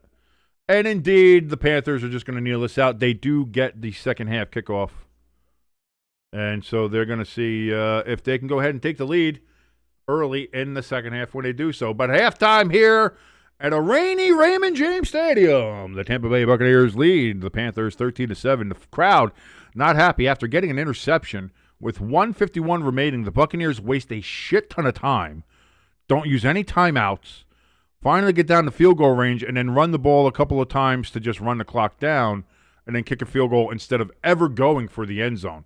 Very weird, very bad clock management, very weird. Like, I don't understand what Todd Bowles was doing there at the end for those series, but then again, who am I? I'm just a fat guy on the internet. I am not an NFL head coach. So what do I know? All I know is that I want to thank you all for watching us here on Stay Tuned Sports as we've reached halftime. And I want to thank you so much. If you could, please, if it wouldn't be too much of a bother. I don't want to be, imposing here. I don't want to have, do that kind of a seemingly forced imposition, if you will. But if you wouldn't mind, if you could, please hit that like button. It helps us out tremendously. Hit that share button. Let the world know that we do exist. And, of course, if you're here for the first time or just haven't done so yet, please hit that subscribe button and go ahead. Help us out on our road to 1,000 subscribers and hopefully being monetized here on a great and glorious platform known as YouTube. Irish says, when I first started watching football and I didn't know anything, they were my least favorite team. I didn't like their... Irish. Hold on. Pause everything. Are you telling me that you don't like the creamsicle Bucko Bruce uniforms? Is that what you're telling me? You're telling me you don't like Bucko Bruce? You're telling me you don't like creamsicle? Irish. We may have a problem, my friend. I love you. Don't get me wrong. Good friend. But we may have a problem. How do you not love Bucko Bruce and the creamsicles, man? Come on. Oh, one of the best uniforms in NFL history. Crafty says, I can't believe I never made the Baltimore Ravens connect. You're joking, Crafty. Come on, you're just playing. ELS says, the link that I put in the chat has some info regarding Highmark Stadium final regular season game. Yeah, they had to have some of the fans one last time to come shovel it out. I don't know. There's some, that's, those fight words. Say you don't like the creamsicles. That's fight words. All right. It is halftime, so as usual, we're going to take a nice little break here for halftime. Going to make my coffee. You should do the same. Take a piss, get a drink, do something of that nature, and we'll be back here. Maybe I'll have some coffee. Maybe I'll have something a little bit stronger. We'll find out. And then we'll get ready for the second half here. Irish says, what do you want from me? I was 7 years old. I was a young kid, too, and even as a young kid, one of my favorite uniforms was the Bucko Bruce and the creamsicles, man. Come on. Those things were great. They were bright and fun. It was like, yeah, man, I love Tampa Bay. They sucked, but I love Tampa Bay. Like, the team was never good, but the uniforms were always spot on. Those are great. All right, enough of me yammering. I'll be back here as we get ready. We'll be back for the start of the second half. Irish says nobody liked those uniforms back in the day. That's a lie. That is a goddamn lie, and you know it. But also, to that extent, I'm one of the people that, because a lot of people say, oh, they should go back to those full time. I disagree. I love the Buccaneers uniforms now that they have, and they should absolutely stick with these. But having Bucko Bruce as a permanent throwback alternate uniform, both the oranges and the whites, that should 1,000% be part of their uniforms forever. 1,000%. Now, for other teams like the Seahawks and for the Broncos, they 1,000,000% need to go back to their throwbacks. The Denver Broncos, 1,000% need to go back to that. And the Seahawks, all the Seahawks have to do is take the modern Seahawk logo they have, put it on a silver helmet, go with royal blue uniforms and put the modern Seahawk on the sleeve, get silver pants, and have the same royal blue and green. That is it. Just throwback uniforms with the modern Seahawk on it. That's all you got to do. And the Seahawks, would be perfect.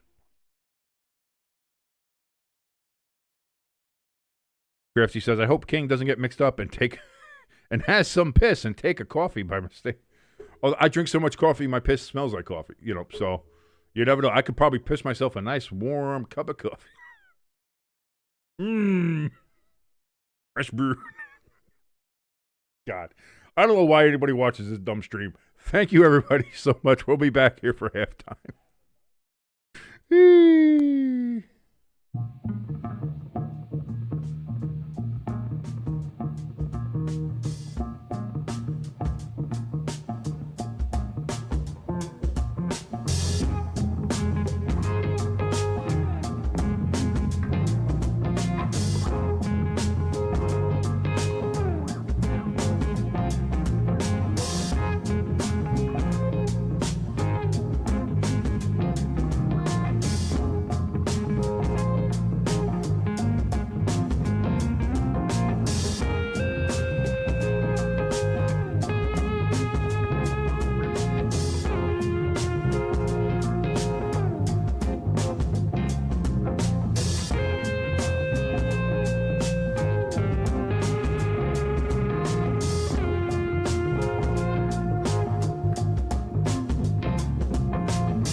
Yeah, there we go.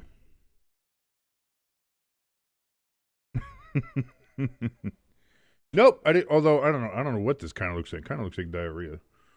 I don't know. So Jägermeister mixed with a nice little bit of zero sugar Mountain Dew. Just a delicious beverage that I've loved for well over 20 years now. I always thought I was so original when I came out with it, but apparently it was invented in Germany and the Deutschland back in the 70s and 80s. They called it a Bundesliga. And I was like, damn. Here I was thinking I was all smart and ahead of the curve. Turns out I was not. Thank you, ladies and gentlemen, for joining us here on Stay Tuned Sports. My name is King. We're watching along here. Week 18, last week of the regular season. Next week, the playoffs will begin. We'll be on the road to Santa Clara for Super Bowl 60 with one of the weirdest logos for the Super Bowl we've seen, but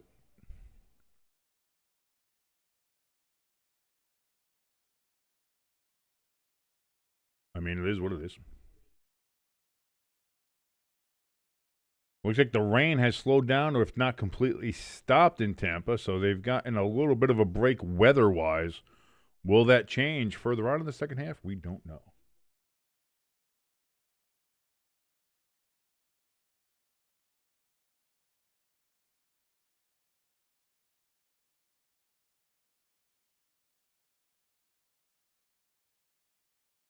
And the rain indeed has stopped in Tampa.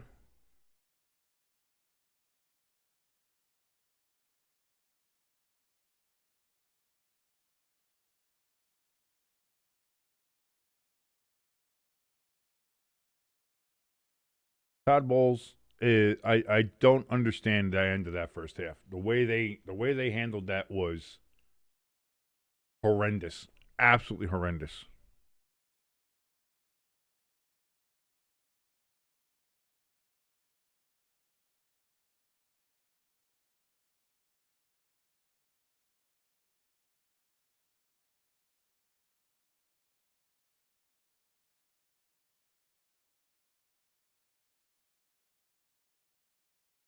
And that's going to be another touchback to start off the third quarter.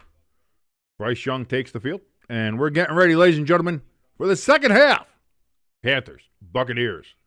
Will the Panthers win the NFC South, or will the Buccaneers live for one more day to see if the Saints can deliver them their fifth straight NFC championship?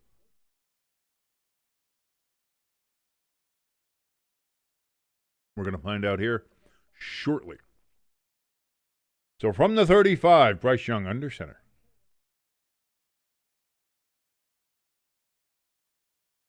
Takes the snap. He's going to hand this off here to Dowdle. Dowdle gets about 4 yards. 2nd and 6 upcoming. Ball's down to the 39-yard line.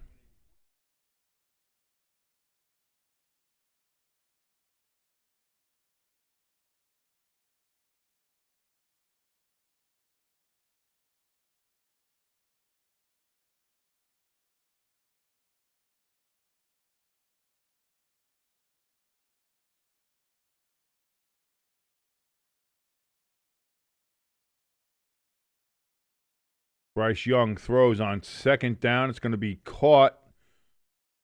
He's going to be short by about 2 yards. So it's a 4-yard pass there down to Coker. Coker, don't even know her. 3rd and 2 from the 43.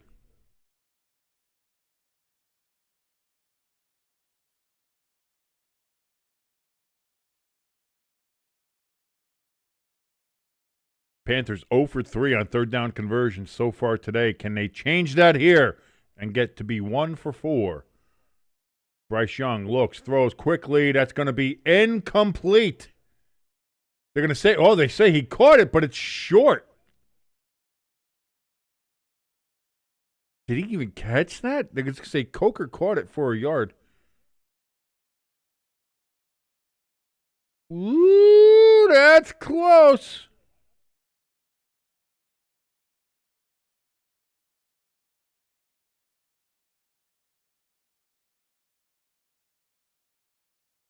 So 4th and 1. Panthers still 0 for 4 on third down conversions. Handoff here to Chuba Hubbard, and he's going to get the first down. 3-yard run on 4th and 1. Moves the change, first down. If I was Tampa Bay, man, I would have challenged that.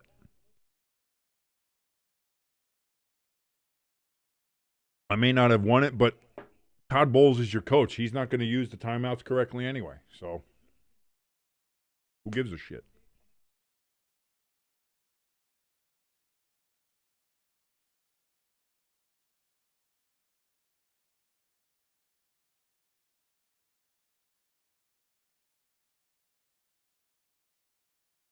Bryce Young running for his life, throws it into the ground, incomplete. 2nd and 10 upcoming.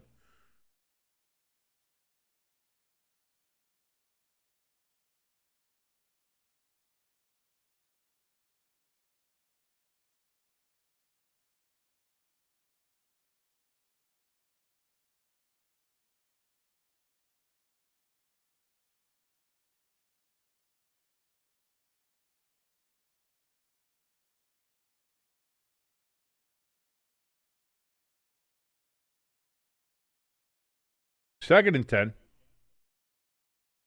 Play clock hits 0. They do get the snap off. No flag. Bryce Young's going to pull it down. Now throws deep over the middle. Caught! Tate McMillan catches that ball. 19-yard gain for the Panthers. And that's going to move it down to the Tampa Bay Buccaneers 34-yard line. 1st and 10 for the Panthers as they're looking to score here on their opening drive of the second half.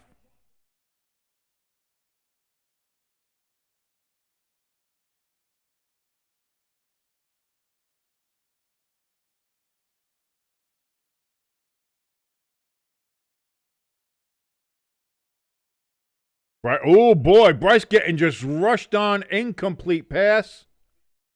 That might have been backwards. I don't know. But he just kind of tossed that up for his life. He was getting crushed in the backfield. No protection on that play for Bryce Young. 2nd and 10. That's a backwards pass. That's a backwards pass. You can't say that's incomplete. That's a backwards pass.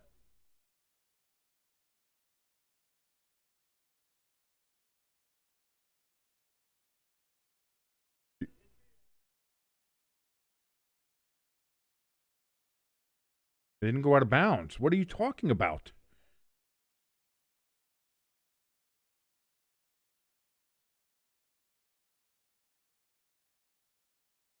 And then he said out of bounds. It never went out of bounds. You blew the play dead.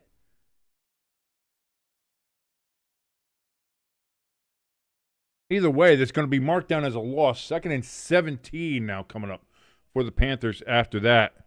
I know, Crafty, that was weird. That was a weird one, man.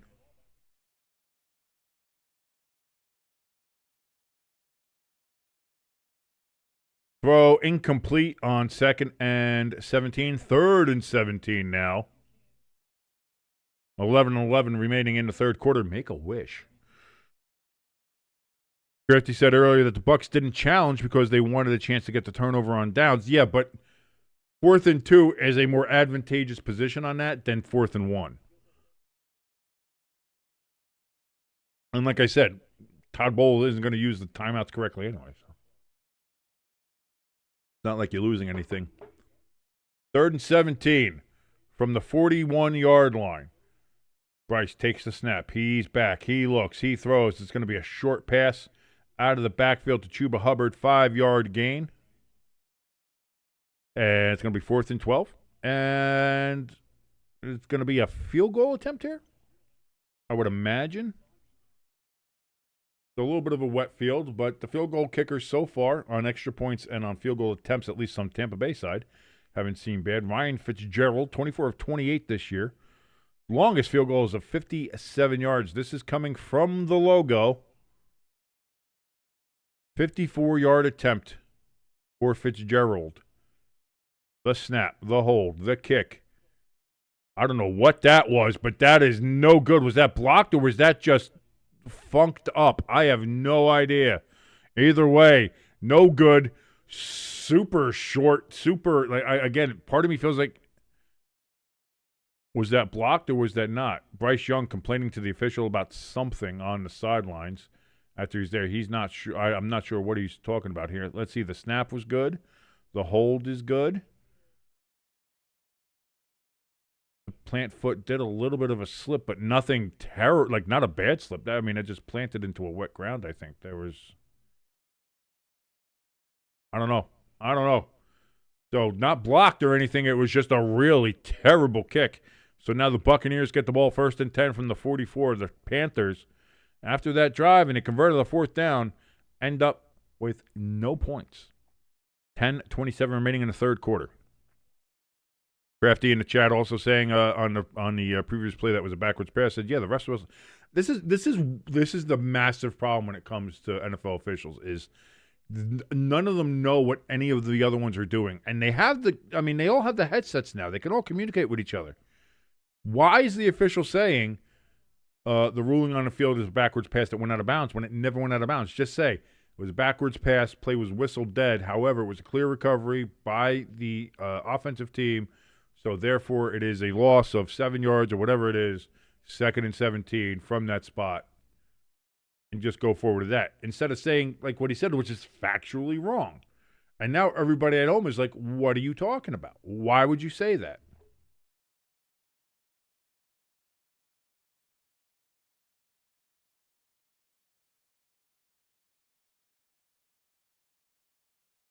Crafty also in the chat saying the referees aggressively whistled to play dead when the receiver had a chance to get yard. That's the other thing, too, is that Rico Dowdle picked up that ball. He had a chance to advance that ball. Instead, they whistled to play dead from that point. And then it's like, yeah, so now not only that, it's a seven, from either aspect of it. From the Tampa Bay side, you're like, why would you whistle that play dead? That could still be a live ball, and who knows what happens. But from Carolina's end, too, it's like, all right, now you just made us lose 7 yards and put us in a hole where our guy could have had a chance to advance that, but you blew the whistle. So again, a bad call. Like I don't understand how these officials don't understand what a backwards pass is. You're a line judge. Be a goddamn line. How can you judge the line if you don't know what a backwards pass is? A lateral or backwards pass is a live ball. If it's directly lateral with the line or behind, it's a live ball. That's why they're called laterals when you do it. I don't know.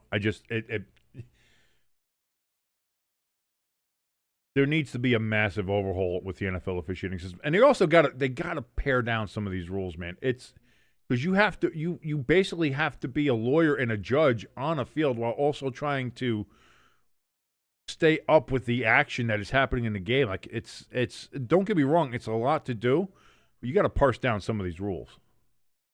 2nd and 6 after a 4-yard run from Bucky Irving. Mayfield he's down, and that's going to be a sack. 4-yard sack there for Trayvon Moehrig. And we got our first sack of the game. But too bad your ass got sacked.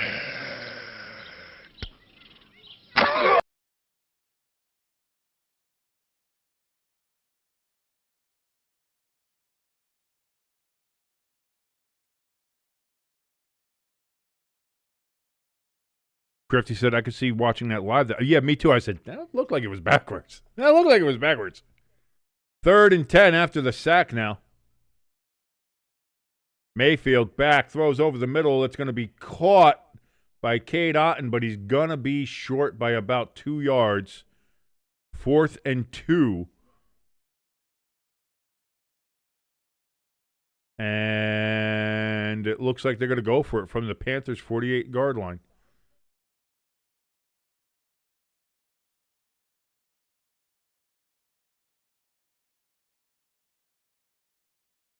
Buccaneers 45% 4th down conversions. They're 27th in the NFL when it comes to 4th down conversions. Will they snap the ball, or will this just be an attempt to get them to jump? Play clock at 3, play clock at 2, play clock at 1, and the play clock hits 0. And they'll just take the delay of game, move back, and punt the ball.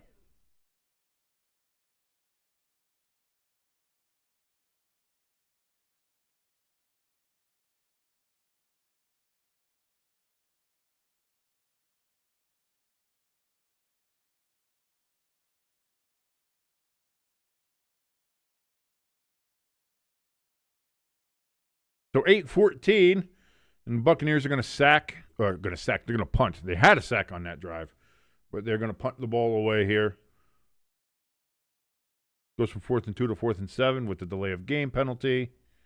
Trevor Etienne back to return for the Panthers.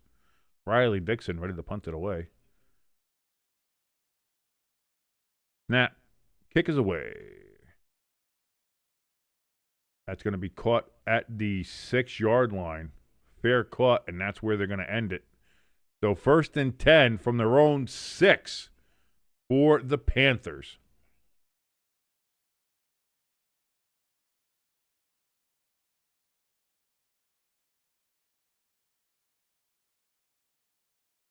Don't forget, coming up after this game, we've got the Seahawks and we've got the 49ers for not just the NFC West Championship, but for the championship of the NFC regular season. Who's going to end up with the bye week? Who's going to end up with the home field advantage throughout the playoffs? We're going to find out here. It's going to be somebody from the NFC West. It is either one of two teams. It is either the San Francisco 49ers or it is the Seattle Seahawks. It is one or the other. It can be none other.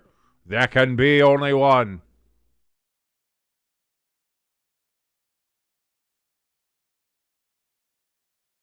Let's check on the X. Let's see what's going on here. Not check on my X. Check X. Twitter X. That's what I mean. Nobody wants to check on their X's.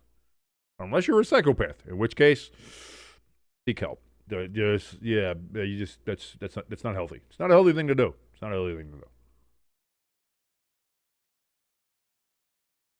By the way, Rico Dowdle, he hits 1,350 scrimmage yards, which triggers his incentive bonus, gets himself $1 million in incentives. Congratulations to Rico Dowdle. Even if the Panthers don't make the playoffs, he will be rolling in it.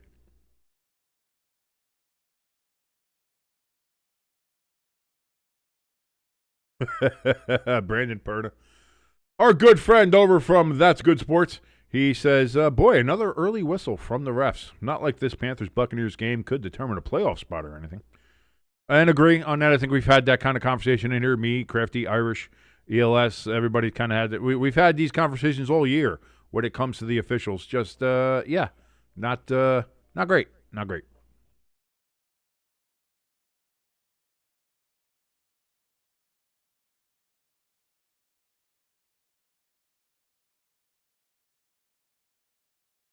By the way, Irish, your boy, Aziz Al-Shair, fined $23,186 for unnecessary roughness for your absolutely clean and saintly player.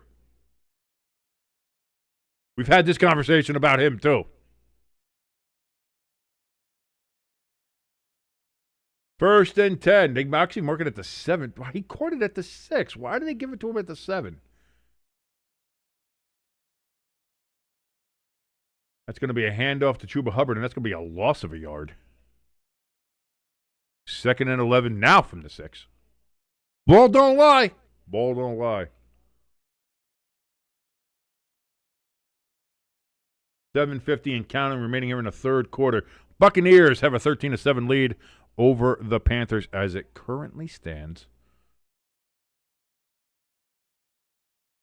Bryce Young is in shotgun. Empty backfield. Trips to his left.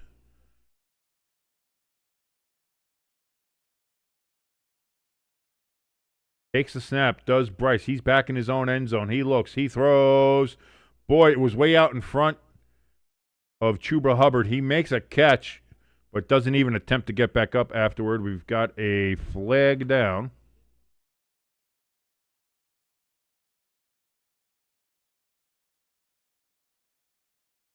Illegal contact on the Buccaneers. 5-yard penalty, automatic first down. Ooh.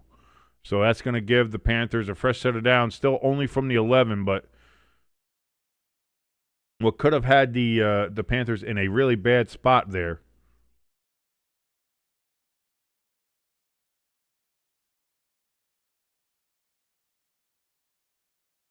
Instead, now they got 1st and 10 from the 11. So a little more space. Irish in the chat says, don't hate.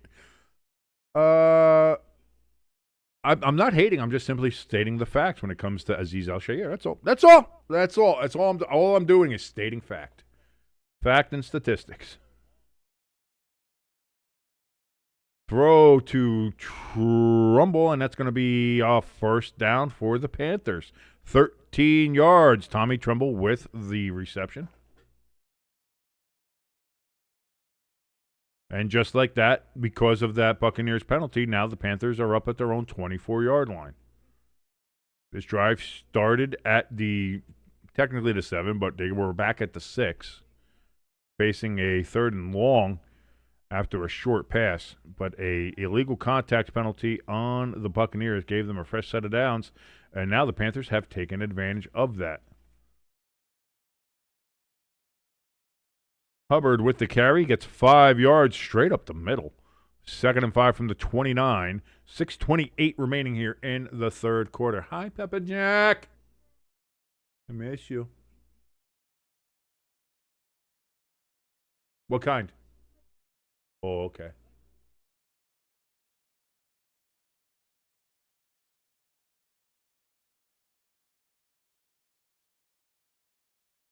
.606.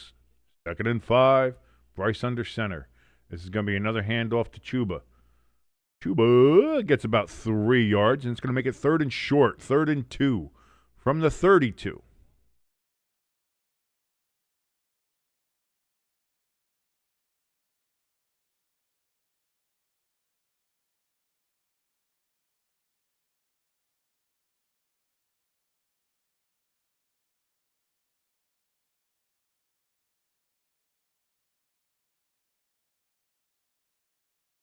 Third down conversion. Again, the Panthers 0 for 5 on third downs.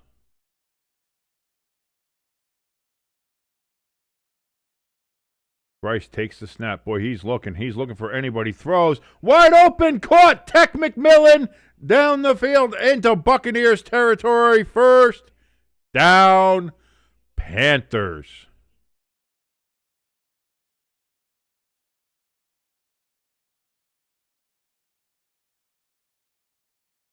That's a little bit of OPI there, I think. And they did throw it. Oh, wow. A surprising good call from the officials.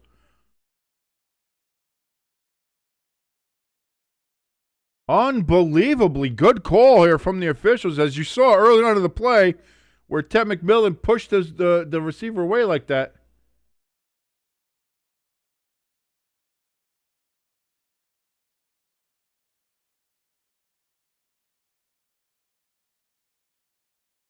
So OPI called against the Panthers. That's going to be a 10-yard penalty.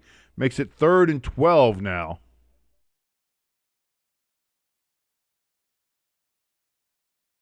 Bryce Young back. He's looking for anything at this point. He's getting pressured, has to throw it away, and he does. Incomplete. 4th and 12 from their own 22-yard line. Oh, I didn't notice they were on their own 22.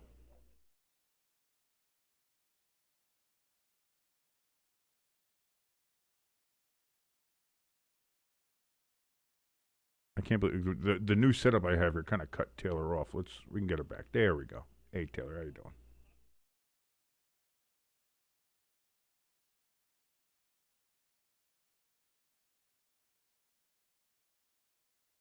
Francie says the refs didn't. No, I think they did. It just the TV guys didn't cover it when they called it. Punt is away. Fair caught at the 31-yard line. And so that's where the Buccaneers will take over at their own 31.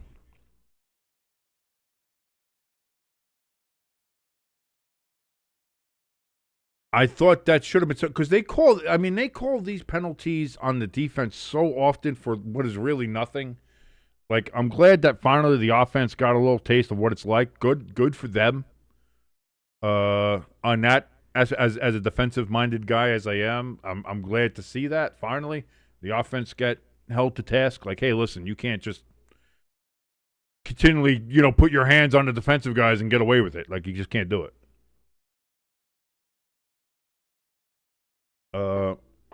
You can argue whether or not it was the right call or not. But how many times have we seen a defensive pass interference that was egregiously called? All the time. That happens every game. There's a DPI that is unbelievably called that had no reason to be called and gives teams a massive advantage. I'm glad to see finally the offense gets a little taste of their own medicine. A little taste of their own medicine. Good. You deserve it. And with that, now the Buccaneers have 1st and 10 from the 31.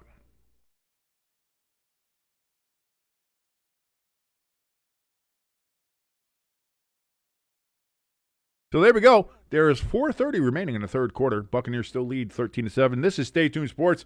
I'm your boy King, hanging out with you here, watching this. And, of course, we've got the Seahawks and the Niners coming up right after this. So make sure that you keep your eyes out for that.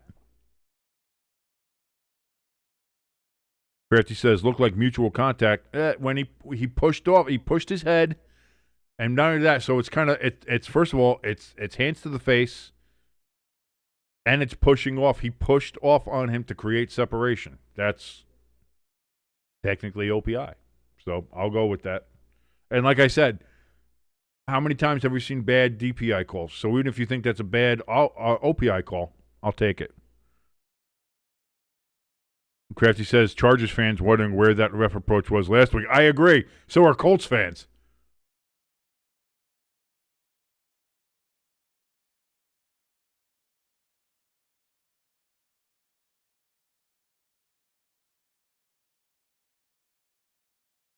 Orlovsky sitting there. Well, if he had stabbed him and then raped his face, maybe then you could throw the flag. But now it's shut up, Orlovsky.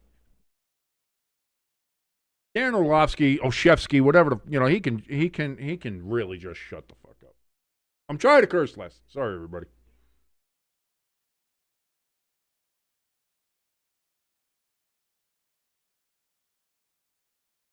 So 1st and 10 for the Baker Buccaneers.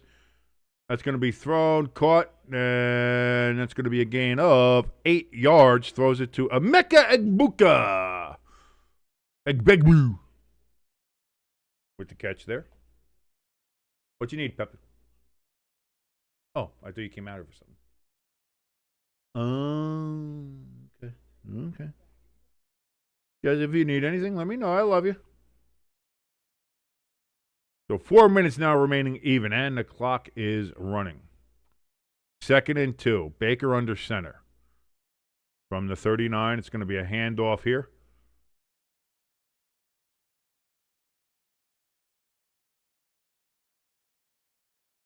That's Bucky Irving getting the first down, gain of 3 yards. Needed 2, got 3. Gets to the 42-yard line, 1st and 10 Buccaneers. Crafty says, Chargers fans would be wondering that if the Chargers actually had fans. Hey, they got that one. They got that one fan.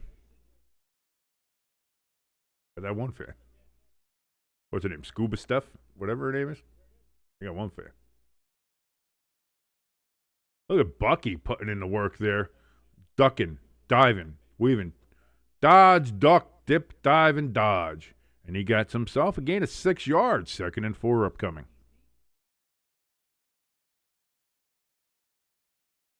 Chargers don't mean many fans. They got that one fan. I'm good enough with me. Oh, I gotta get off. I gotta get off the internet.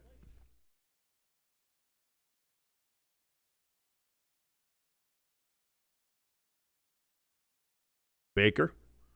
Going to be another handoff here. Bucky, he's going to get it right to the 50 and no further. 3rd and 2 coming up for the Buccaneers from directly at midfield.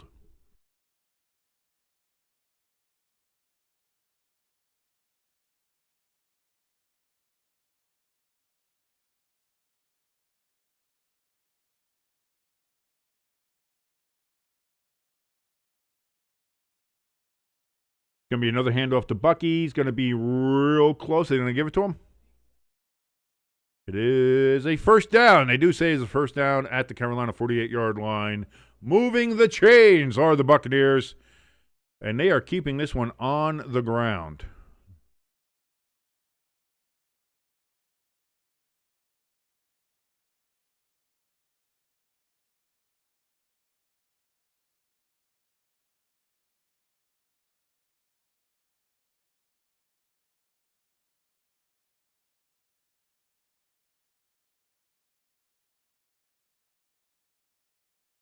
Mayfield steps back on 1st and 10, escapes pressure again.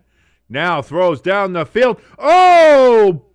Cade Otton is thrown to the ground, and that's going to be a flag.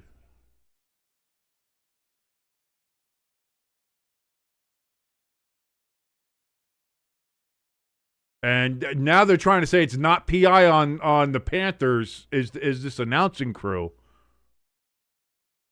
Like he's on the like.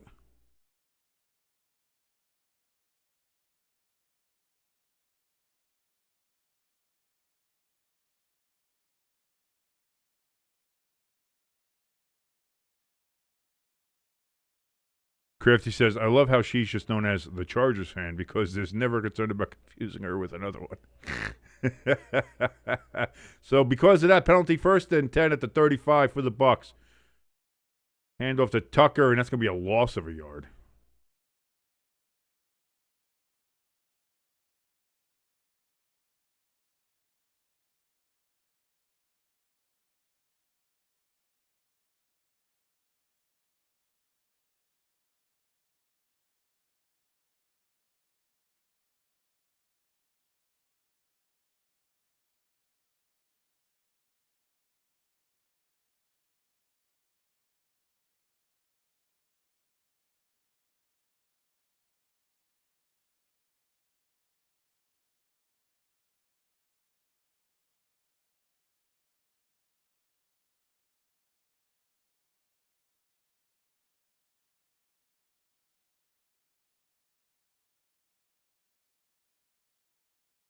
.24 seconds remaining. Crowd booing.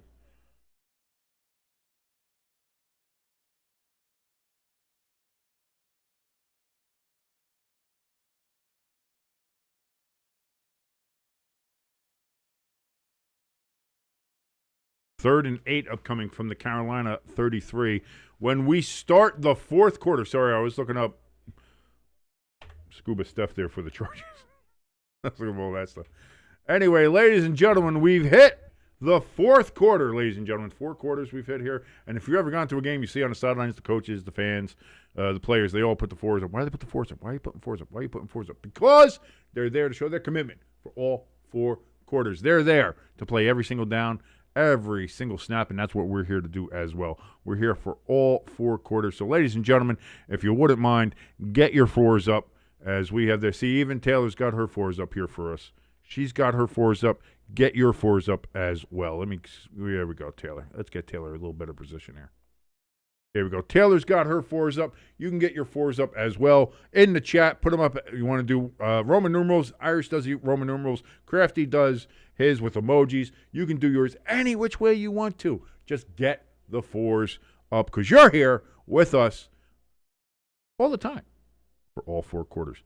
As we're here on Stay Tuned Sports, thank you so much for joining us here on Stay Tuned Sports. Again, my name is King, as we are here watching the Carolina Panthers take on the Tampa Bay Buccaneers. Tampa Bay facing a 3rd and 8 from the Carolina Panthers 33-yard line. They lead 13-7.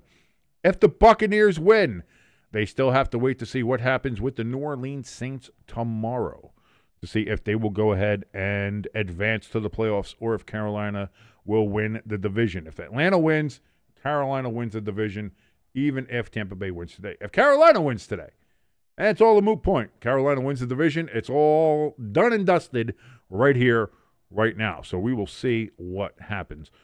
But we're here. We're in the 4th quarter now. We're in the deep end. And then, of course, as we know, coming up just a little bit later, we've got the San Francisco 49ers and the Seattle Seahawks coming from Santa Clara, Levi Stadium, home of Super Bowl 60. Can the 49ers make it a lot easier for themselves and have the road to Levi Stadium go through Levi Stadium?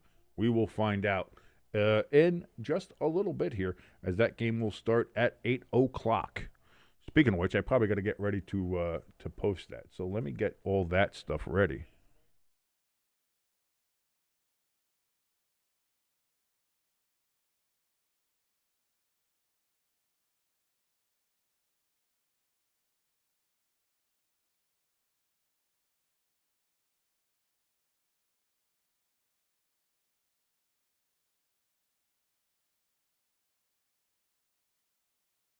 3rd and 8 coming up here for the Buccaneers. Baker's in shotgun.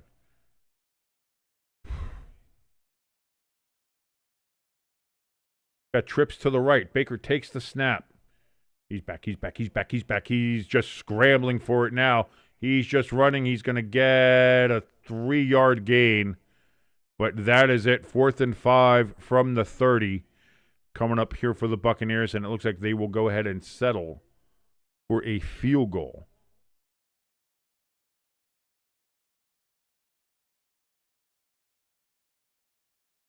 Crafty, the live long and prosper emoji for the 4. That's pretty neat. Live long and prosper, my friend.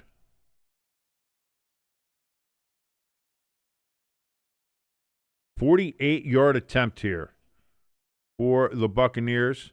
Snap, hold, kick is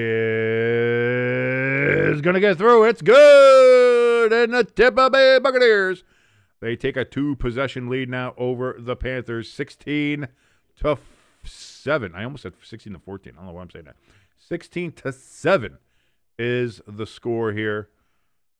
Case McLaughlin there with the 48-yard field goal. And so with a little bit of time off the clock there, the Panthers, they got some work to do if they want to settle the division on their own. They have to go ahead and come back from a 9-point deficit as it stands right now.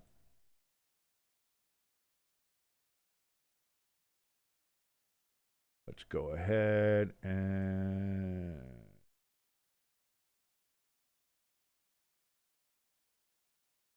get ready.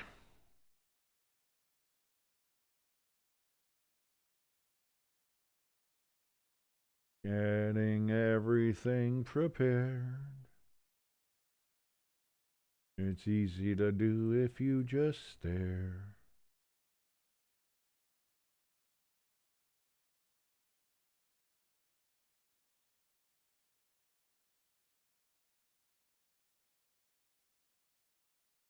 Who would you say who's like the hottest super fan? Because we see Scuba Steph there for the Chargers. Rebby Sky used to be for the Giants. Rebby Sky was pretty hot back in the day.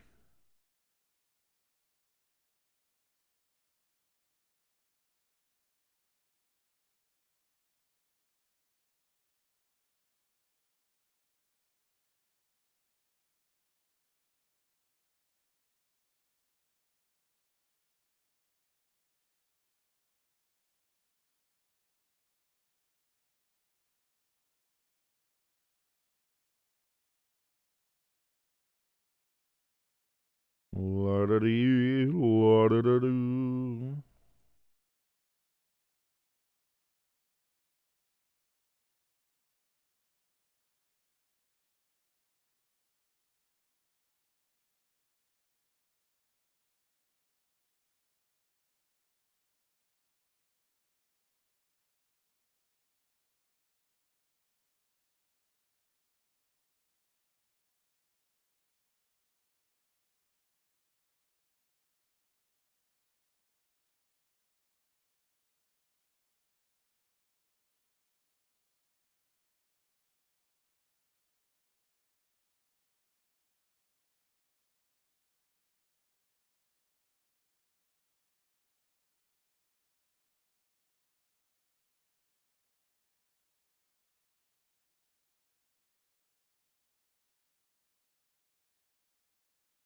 Irish in the chat says, "This has certainly been a game of all time." It certainly has been.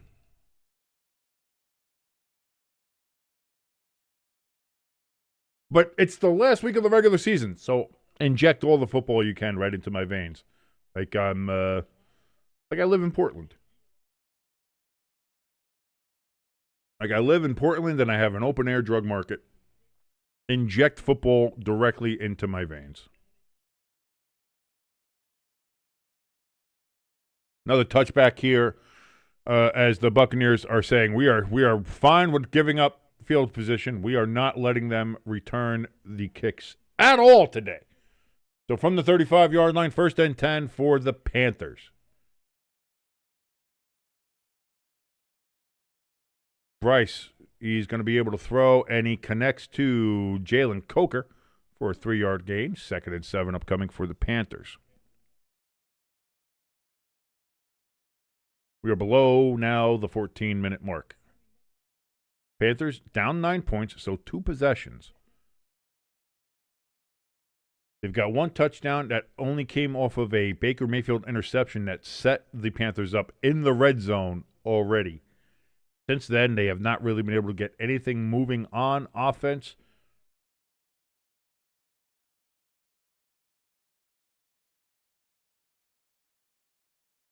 Daddle gets the reception out of the backfield, and he's breaking it loose to the 50, to the 40, down to the 37-yard line.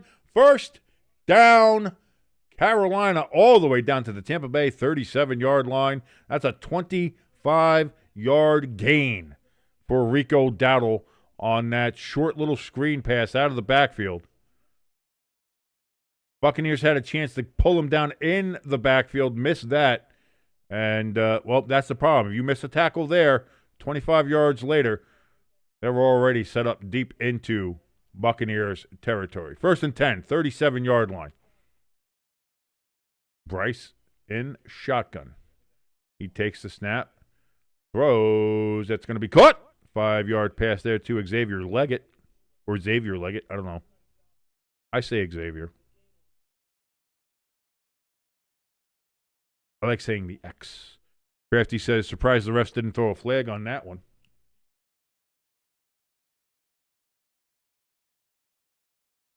Crafty also says, this has been the Morbius of Week 18 games. Boy, have you seen that Sunday slate? Hey, the Cowboys-Giants game we're watching tomorrow. Come join for that fun. That's going to be fun. 2nd and 5. Play clock down to 3, down to 2. They get the snap off. Bryce getting immediately pressured, throws over the middle a little too far. He was looking for Coker again on that play. Aren't we always looking for just a little bit of Coke? Incomplete. 3rd and 5, 12 minutes remaining exactly on the clock. Stops with the incomplete pass. Will this be another drive that stalls for the Panthers? Tampa Bay crowd getting loud, trying to get into it. The rain has stopped in Tampa. We got some weirdos in the crowd, but, hey, listen, any port in a storm. Play clock down to 3, down to 2, down to 1, and they get the snap off. Bryce Young looks, throws over the middle. That's going to be caught. And Leggett catches it, but he's on the ground. He got hit awkwardly. He gets up. No, he's all right. He gets up. He's a little limpy, a little gimpy. But it looks like they're going to take him off the field anyway, but he looks okay. It looks like he just took a very weird hit. 12-yard gain all the way down to the 20-yard line. That puts Carolina into the red zone in Tampa Bay territory. First down. I'm sure Crafty's going to make a comment about he's surprised that the referees didn't throw a flag on that one either.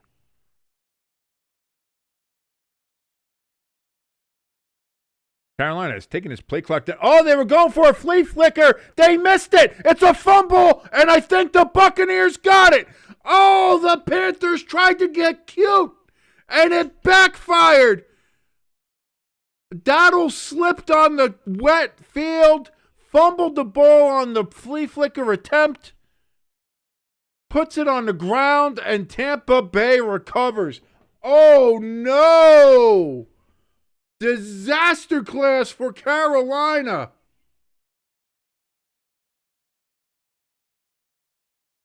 They tried to get cute, and they got the boot. That doesn't make sense, but it rhymed a little bit, so I don't care. Oh, what a terrible play. Oh, we're going to do a flea flicker. Whoops. Got to make sure you got those longer cleats in there. Tampa Bay ball at their own 29-yard line, 1st and 10 upcoming. Oh, you can't. Man, even a field goal there works for Carolina, and instead, Tampa Bay ball. Unbelievable. unbelievable. That's why, like, you're down inside the 20. Why are you doing cutesy plays? No, you do a cutesy play if you need to, you're on your own 40, you need to get in some yards, you want to get, you could do that. Doing a cutesy flea flicker from the 20-yard line when you're in the red zone. Oh, that's rough. That's going to be one of those plays that you look back on if you're Carolina and end up, like, if the Saints win tomorrow, that's one that you're looking back on and are like, I don't know about that.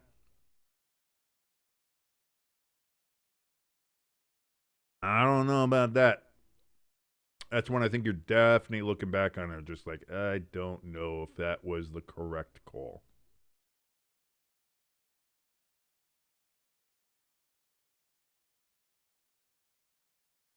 It feels like it feels like that is too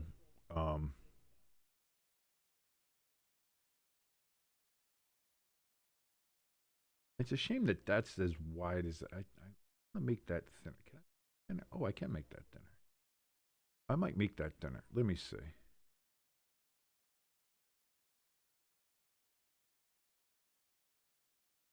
How does that look? I think that's better. But now I got to fix all my video. I got to rearrange all my. You know what? I got to rearrange Taylor here. So let me set Taylor up here, and we'll rearrange her.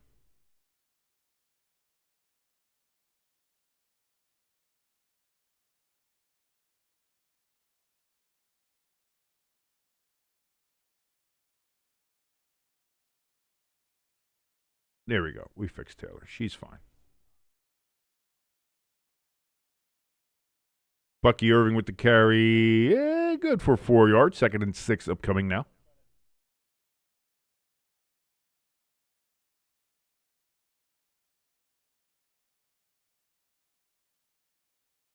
That's such a bad call. Why would you call for that? Why would you call for a flea flicker at that moment? You're inside the 20. Why would you do that? I think that's just bad.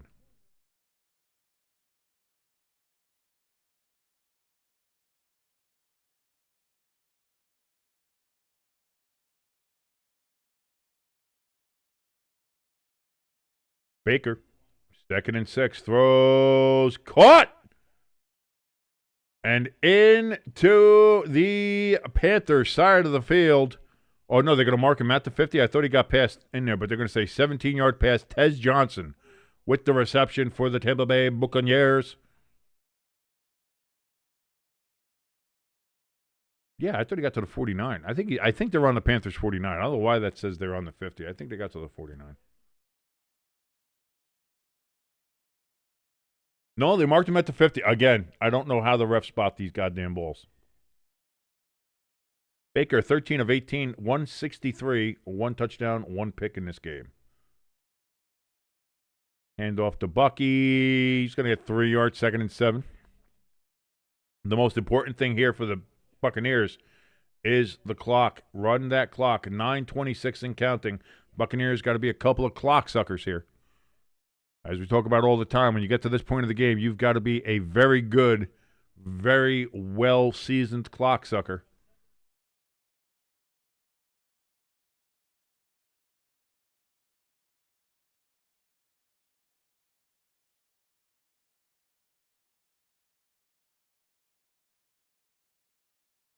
Nine minutes. Baker takes the snap, throws, caught, and falls over the first down marker for a first down. Is Chris Godwin. He gets the first down. That's going to be an 8-yard gain for a first down, down to the Carolina 39-yard line.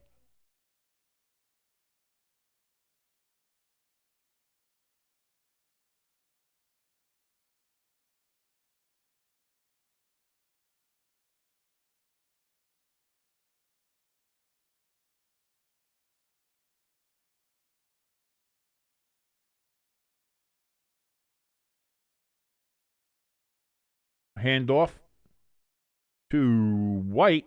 He gets about 2 yards.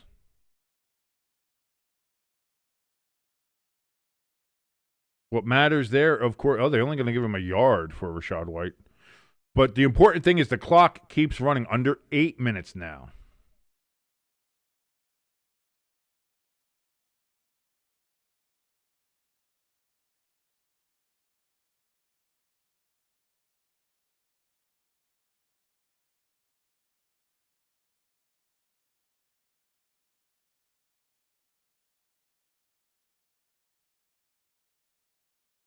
Pass to Cade, Cocknott and Otten, and that's going to be a first down and more. Gets it down to the 25-yard line, 12-yard gain, and a first down for the Buccaneers. It feels like if the Buccaneers score here, especially if it's a touchdown, that'll be game. The way the Panthers have played, you're going to talk about that'll be, 23-7?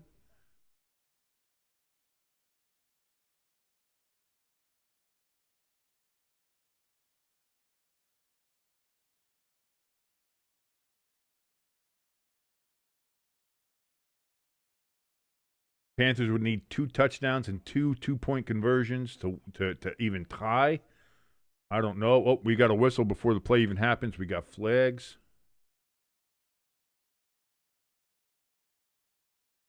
Ball start on Cade, Cocknott, and Otten.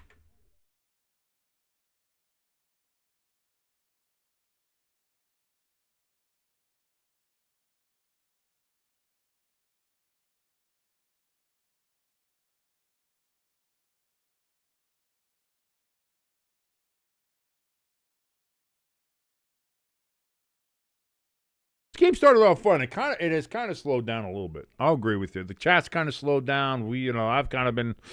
So from the 30 now, 1st and 15, Baker and shotgun. Gonna be a handoff to Rashad. Rashad, boy, he's gonna bowl himself down to the 23-yard line. 2nd and 8 coming after the 7-yard run. And the clock continues to tick, tick, tick, tick, tick, tick, tick, tick, tick away. 6:34, 33, 32 remaining. And again, here's the thing. Even if the Buccaneers win here, it may not matter. It may not matter.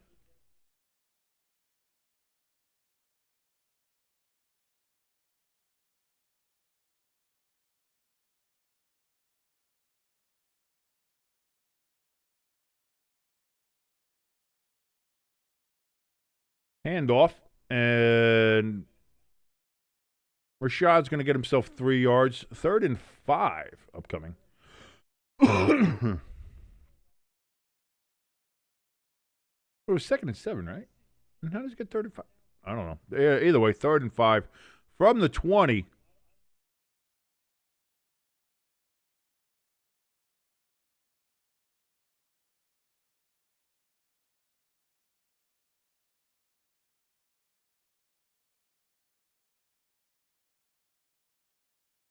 Baker takes the snap.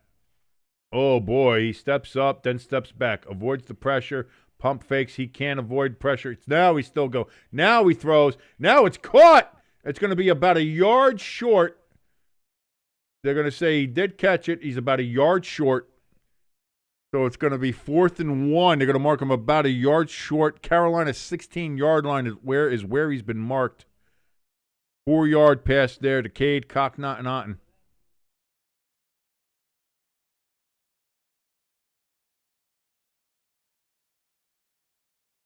Ooh, that is so close.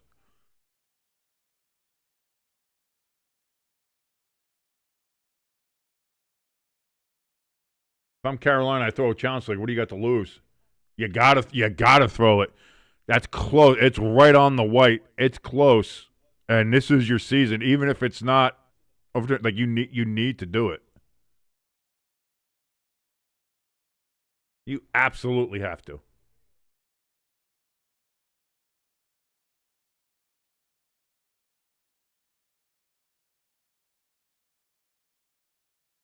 I don't think it's a question. You have to.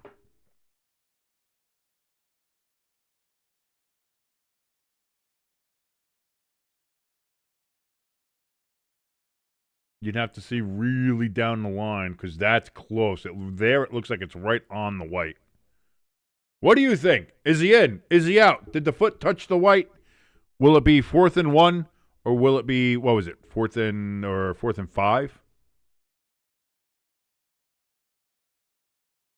It's either 4th and 1 from the 16 or 4th and 5 from the 20.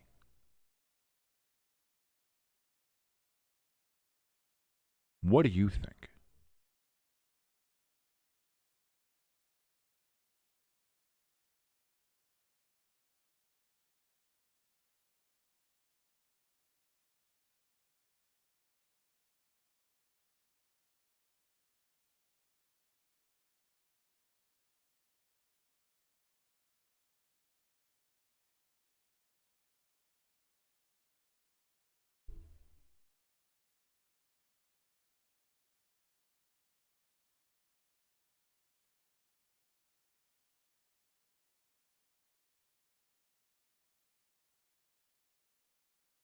Well, I can tell you right now that the challenge has been successful. They say he was on the white, he was out, so it'll be 4th and 5 from the 20 for the Buccaneers. If I'm the Buccaneers, you kick the field goal. Why not? You put more points up on the board. Still makes it. It's still a 2-possession game.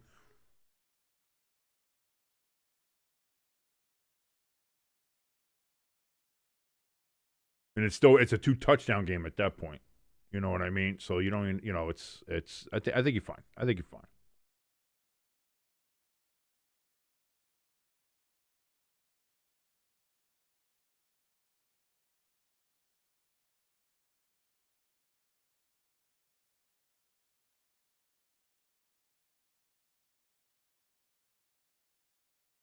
Now just waiting for them to come back from commercial so we can get back here. Okay, here we go. Finally, Jesus.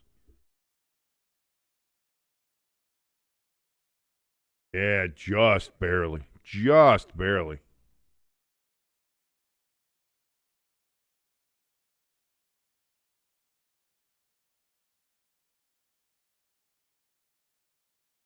So here we go. They're going to go for a field goal here. 38-yard attempt. Snap. Hold. That's blocked. No good.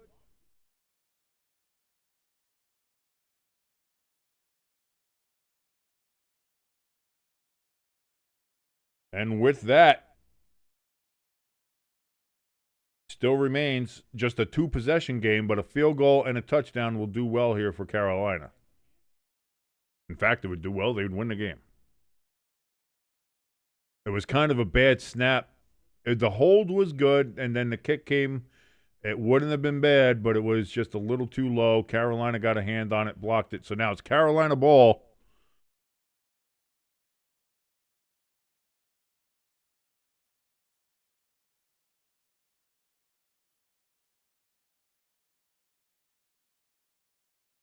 So 1st and 10, 5:12 remaining. That's it. So really the enemy for Carolina at this point is the clock. Can't do any more stupid plays, any tricky plays here. From the 28-yard line is where they will start. Lloyd in the chat. Great to see you, Lloyd. Yo, what is up, buddy? Great to see you. Thank you so much for joining us. If you'd like to join us in the chat as well, chat is open. Come in and say hi, say hello, say how you're doing. Make sure that you have the chat set to live chat and not top chat. Lloyd wants to know if the Panthers went to the Leering Center. On that toss play, maybe. I don't know. That flea flicker was not great. Bryce takes a low snap, throws, caught Xavier Leggett with the catch, 5 yards. 2nd and 5 from the 33. Clock is ticking under 5 minutes. Crafty in the chat says these teams are fighting hard for the right to get blown out by the NFC West runner-up. Well, I think it depends, because I think if the Rams win, they would jump whoever it is anyway. So it's either you're going to get either the Seahawks, the Niners, or the Rams. You're getting somebody from the NFC West. Yeah, you're getting destroyed. Thrown first down. What a catch.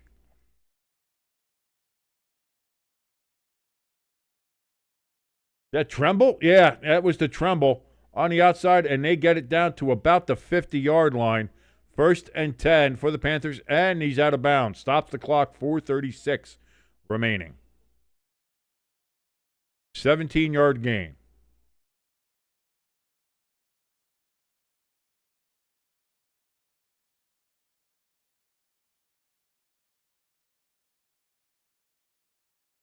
They adjusted it. That is, okay, so apparently they adjusted it. It is at the 50, and it is a 19-yard gain.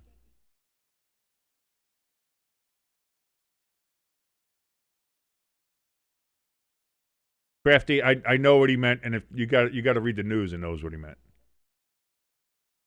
Daddle with a pass out of the backfield, and that's going to be a big loss. 5-yard loss. 2nd and 15 now coming up. Not sure what that play call was, but Vita Vea was having none of it.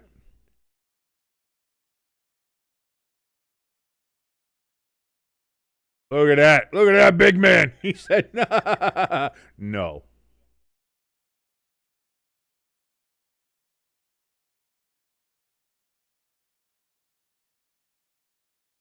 4 minutes to go here. 2nd and 15. Bryce Young, he's running for his life. Chucks it up. That's just going to be out of bounds. Incomplete. 3rd and 15 from the 45 of their own territory for the Panthers. Again, we are under 4 minutes. 3:55. Trailing by 9. Facing a 3rd and 15 are the Panthers.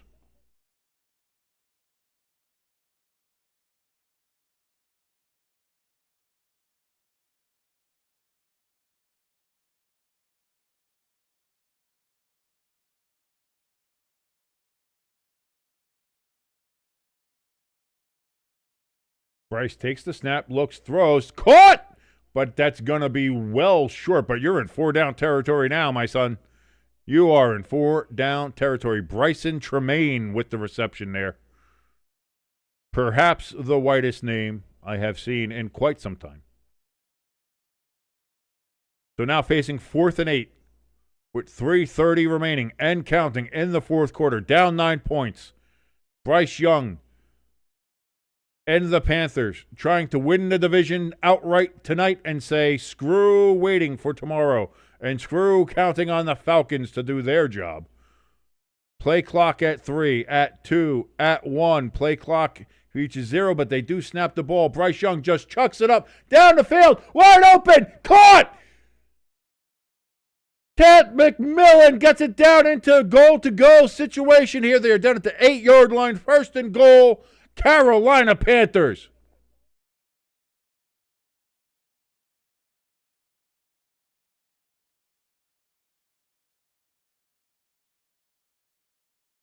Clock still moving. 2:41, 2:40 remaining. Bryce Young takes the snap from the 8. He's got time. He's got protection. Throws it out of the back of the end zone. Incomplete. 2nd down and goal. 2:31 remaining.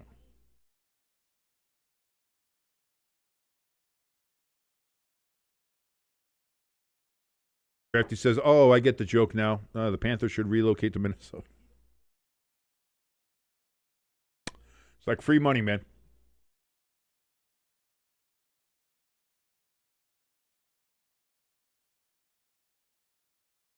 Panthers, again, 2nd and goal from the 8. 2:31 remaining. They need a touchdown and a field goal as they are trailing by 9.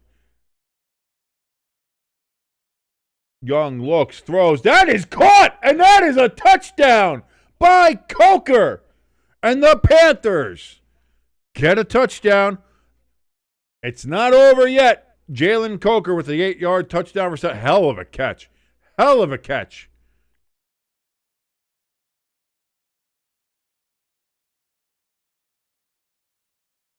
But that is down. He's in. Yeah, that's a. I mean, come on. What are we looking at here? What are we looking at? What a catch by Coker. So now you got to ask the question: do you go for an onside? Do you trust your defense to get a 3-and-out against the Buccaneers? You have 3 timeouts. You have all that.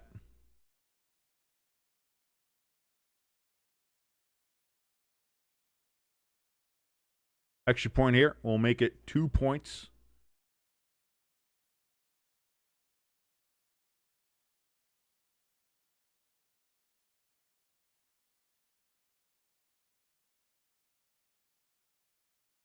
Snap, hold, kick is up, and it is good. So there we go. 2-point game now between the Panthers and the Buccaneers. 16-14. We're going to find out what the Panthers decide to do here. Will they go onside? Will they do it? It looks like the rain has started again in Tampa.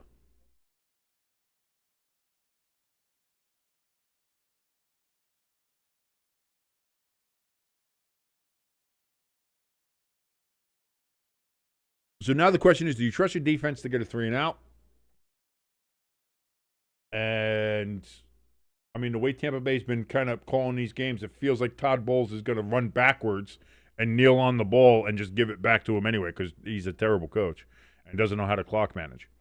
It kind of feels like that. So you have, I mean, or do you just go with the onside kick, try to get it, and then trust your defense to hopefully get a 3-and-out not giving up a field goal or anything of that nature. But even a field goal would still make it a touchdown win. So, I mean, I don't know. What would you do? You make the call. Does anybody remember that? I know I'm aging. I mean, I age myself anyway. I say I'm 44 years old, so you know how old I am. But does anybody remember the old TV commercials there where they'd give you, they would show a play and then say, how would you rule this game? You know, how would you, the official, if you were the official, how would you make the call? And Panthers are going to kick this one off. Going to be caught at about the 7, return to the 15, to the 20, to the 25 for the Buccaneers, down at the 29. 2:23 remaining. Panthers have all 3 timeouts.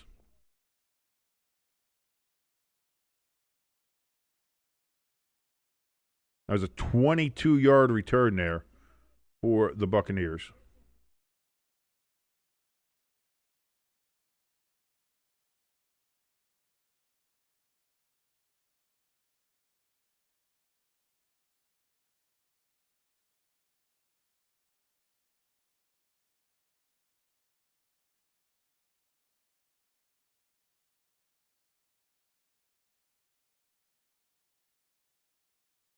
Rain really coming down in Tampa again.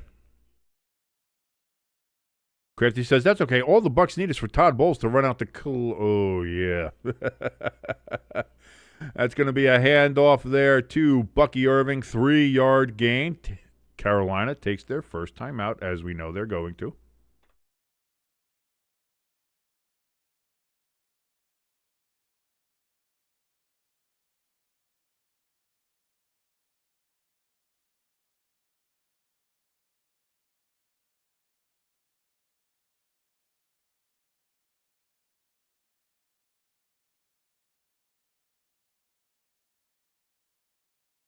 .217 remaining after the timeout. Buccaneers at this point, man, if they can get a first down,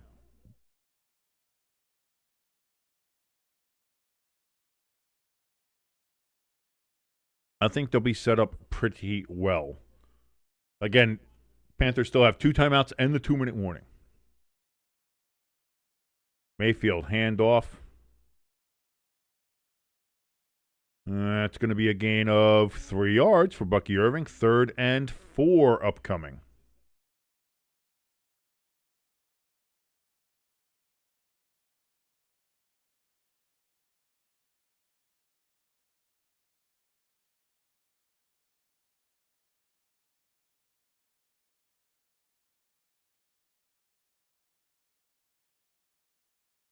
Crafty says this is where Baker is dangerous with his legs. We'll see if they decide to use that.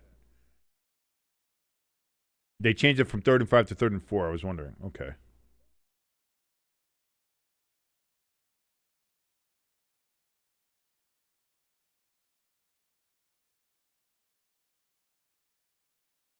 So here we go. 3rd and 4. This is a big part of the game here. Baker does a little bit of a naked bootleg. Throws. Caught! That's going to be a first down. Cade Otton gets all the way down to the Panthers' 45-yard line. First down, Buccaneers, and we have reached the 2-minute warning. So the Buccaneers are going to have 1st and 10. The Panthers only have 1 timeout. That just might be the game.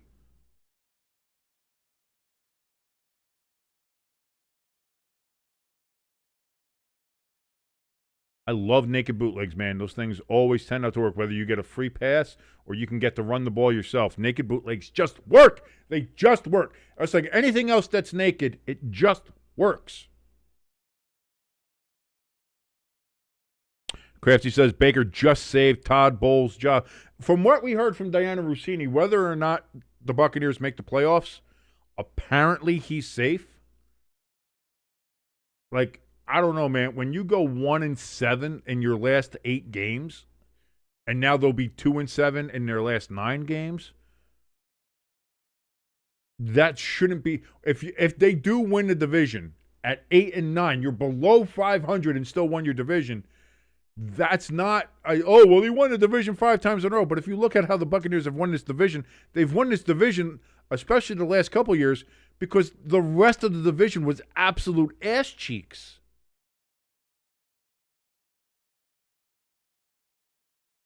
Like, I think the Buccaneers could be so much better. But what do I know? I'm just some fat schmuck from New Jersey. And thank you for joining this fat schmuck from New Jersey here on Stay Tuned Sports as we're watching along here with the Panthers and the Buccaneers.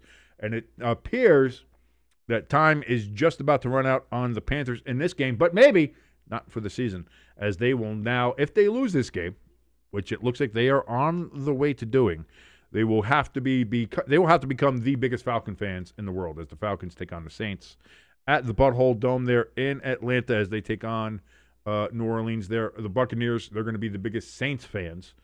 And if the Saints do win, which is certainly possible, the Saints have been playing very good football as of late, then the Buccaneers will win the division and they will go into the playoffs. If the Falcons win, then it will be the Panthers who win the division and they will go into the playoffs and take on whoever comes out of the who doesn't win in the NFC West, whoever finishes second place in the NFC West, when all is said and done, is who either the Panthers or the Buccaneers will face. Paul says, I remember when the AFC South used to be ass cheeks. Yeah, like what, 2 years ago? I mean, last year the South was ass cheeks. The Texans weren't great last year, but they won a division because it was ass. Hand off here to Bucky, and that's going to be good for 2 yards, perhaps. Panthers take their final timeout, and just kind of hopes and prayers here for them.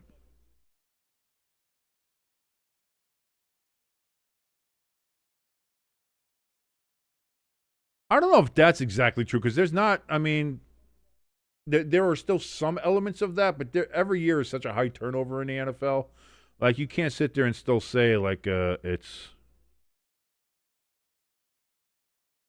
like that's, this Tampa Bay team is still the Super Bowl winning team. It's not, and yeah, they've won 5 division championships, but they've won 5 division championships because it's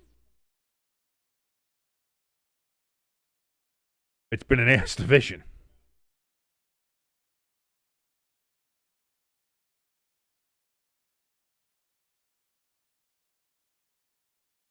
That's going to be a handoff gain of 2 yards for Bucky. That's going to be 3rd and 6 coming up. 142, 141, 140 remaining. Buccaneers may have to punt this. Oh, is that done?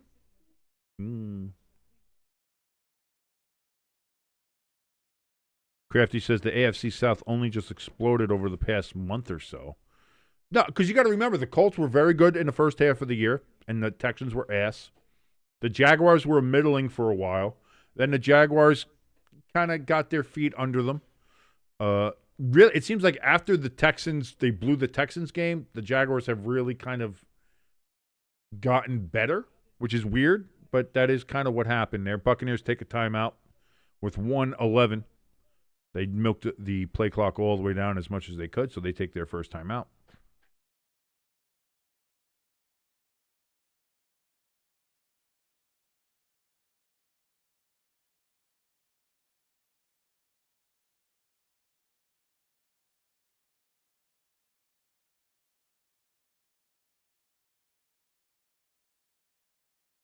What'd you get? Oh, nice. What kind of pasta? Ooh.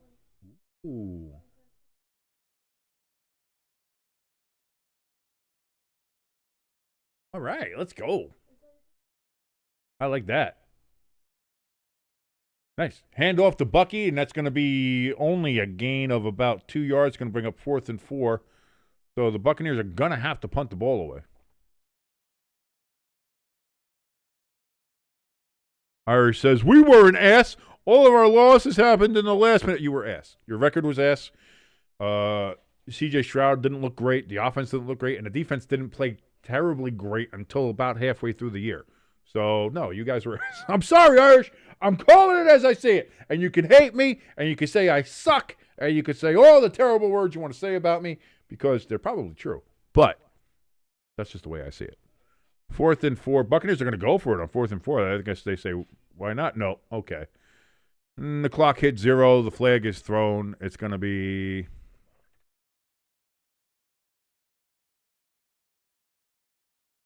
Oh, nope, that's not. We don't want 1 plus 3. No. We want 13. That's what we're looking for. And hey, 13 flags. You know what that means? Whoop, there she is. Hi, Taylor. How you doing? Does that annoy you that I use Taylor on my stream a bunch? Pepper Jack? No? Okay.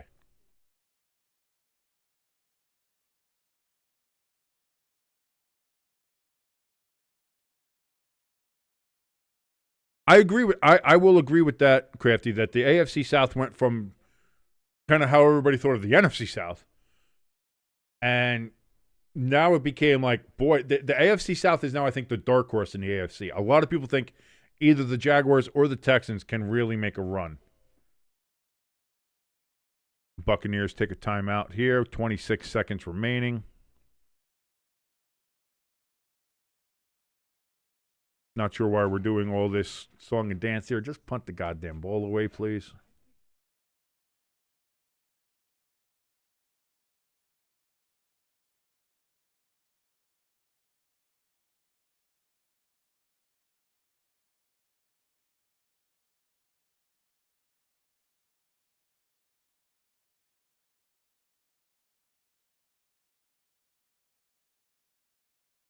Just waiting for this one to go away here. Just waiting for this one to go away. We'll see. We'll see what happens here. Boy, watch Carolina get like a punt return for a touchdown. Like if I'm Tampa Bay, like punt this thing out. Although Carolina has nobody back to return, this is a full-on punt block situation. But the kick is away, and it's going to land at the 5 and die at the 3.5, 4-yard line. 16 seconds. No timeouts.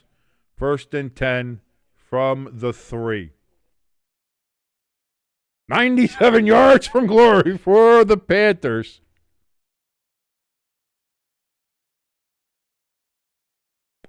Anything's possible. Anything is possible.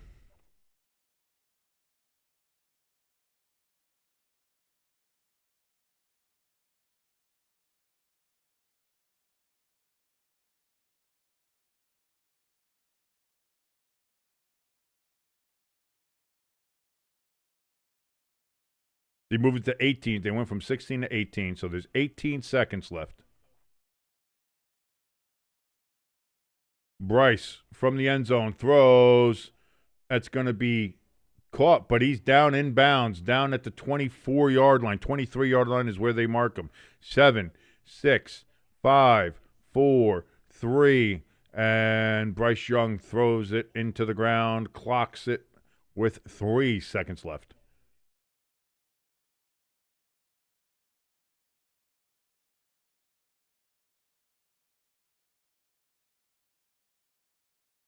I mean, it's on the, they mark him down actually at the 21.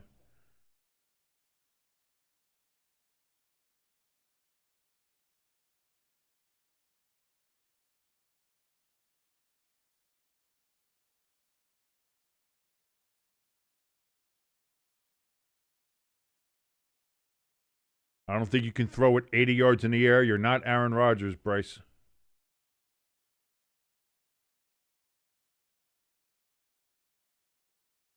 We're waiting for the officials here for some reason. Not sure what it is. So here we go. 3 seconds remaining.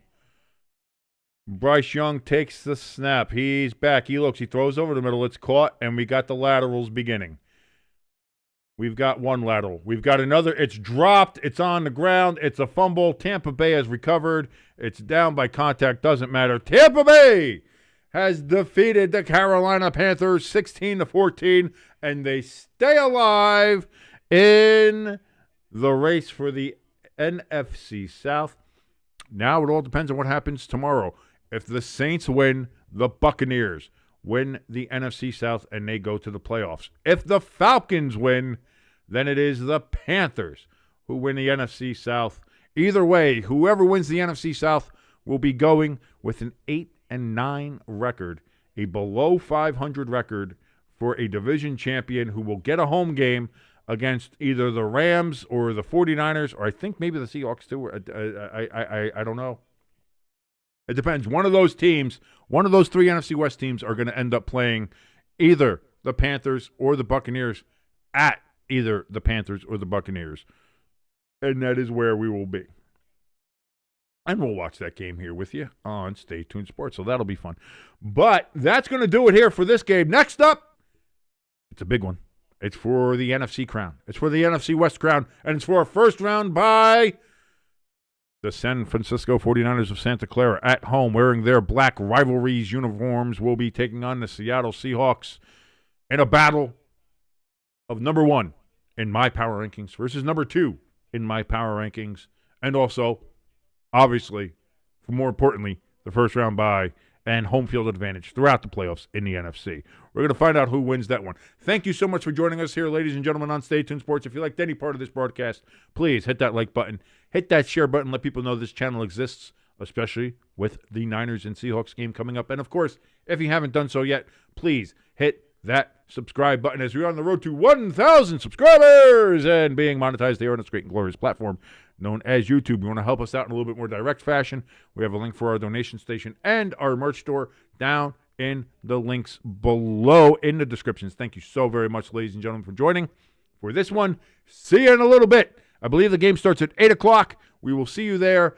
for Niners and Seahawks. Until then, see you in about, half an hour or so. My name is King. This has been Stay Tuned Sports. Adios.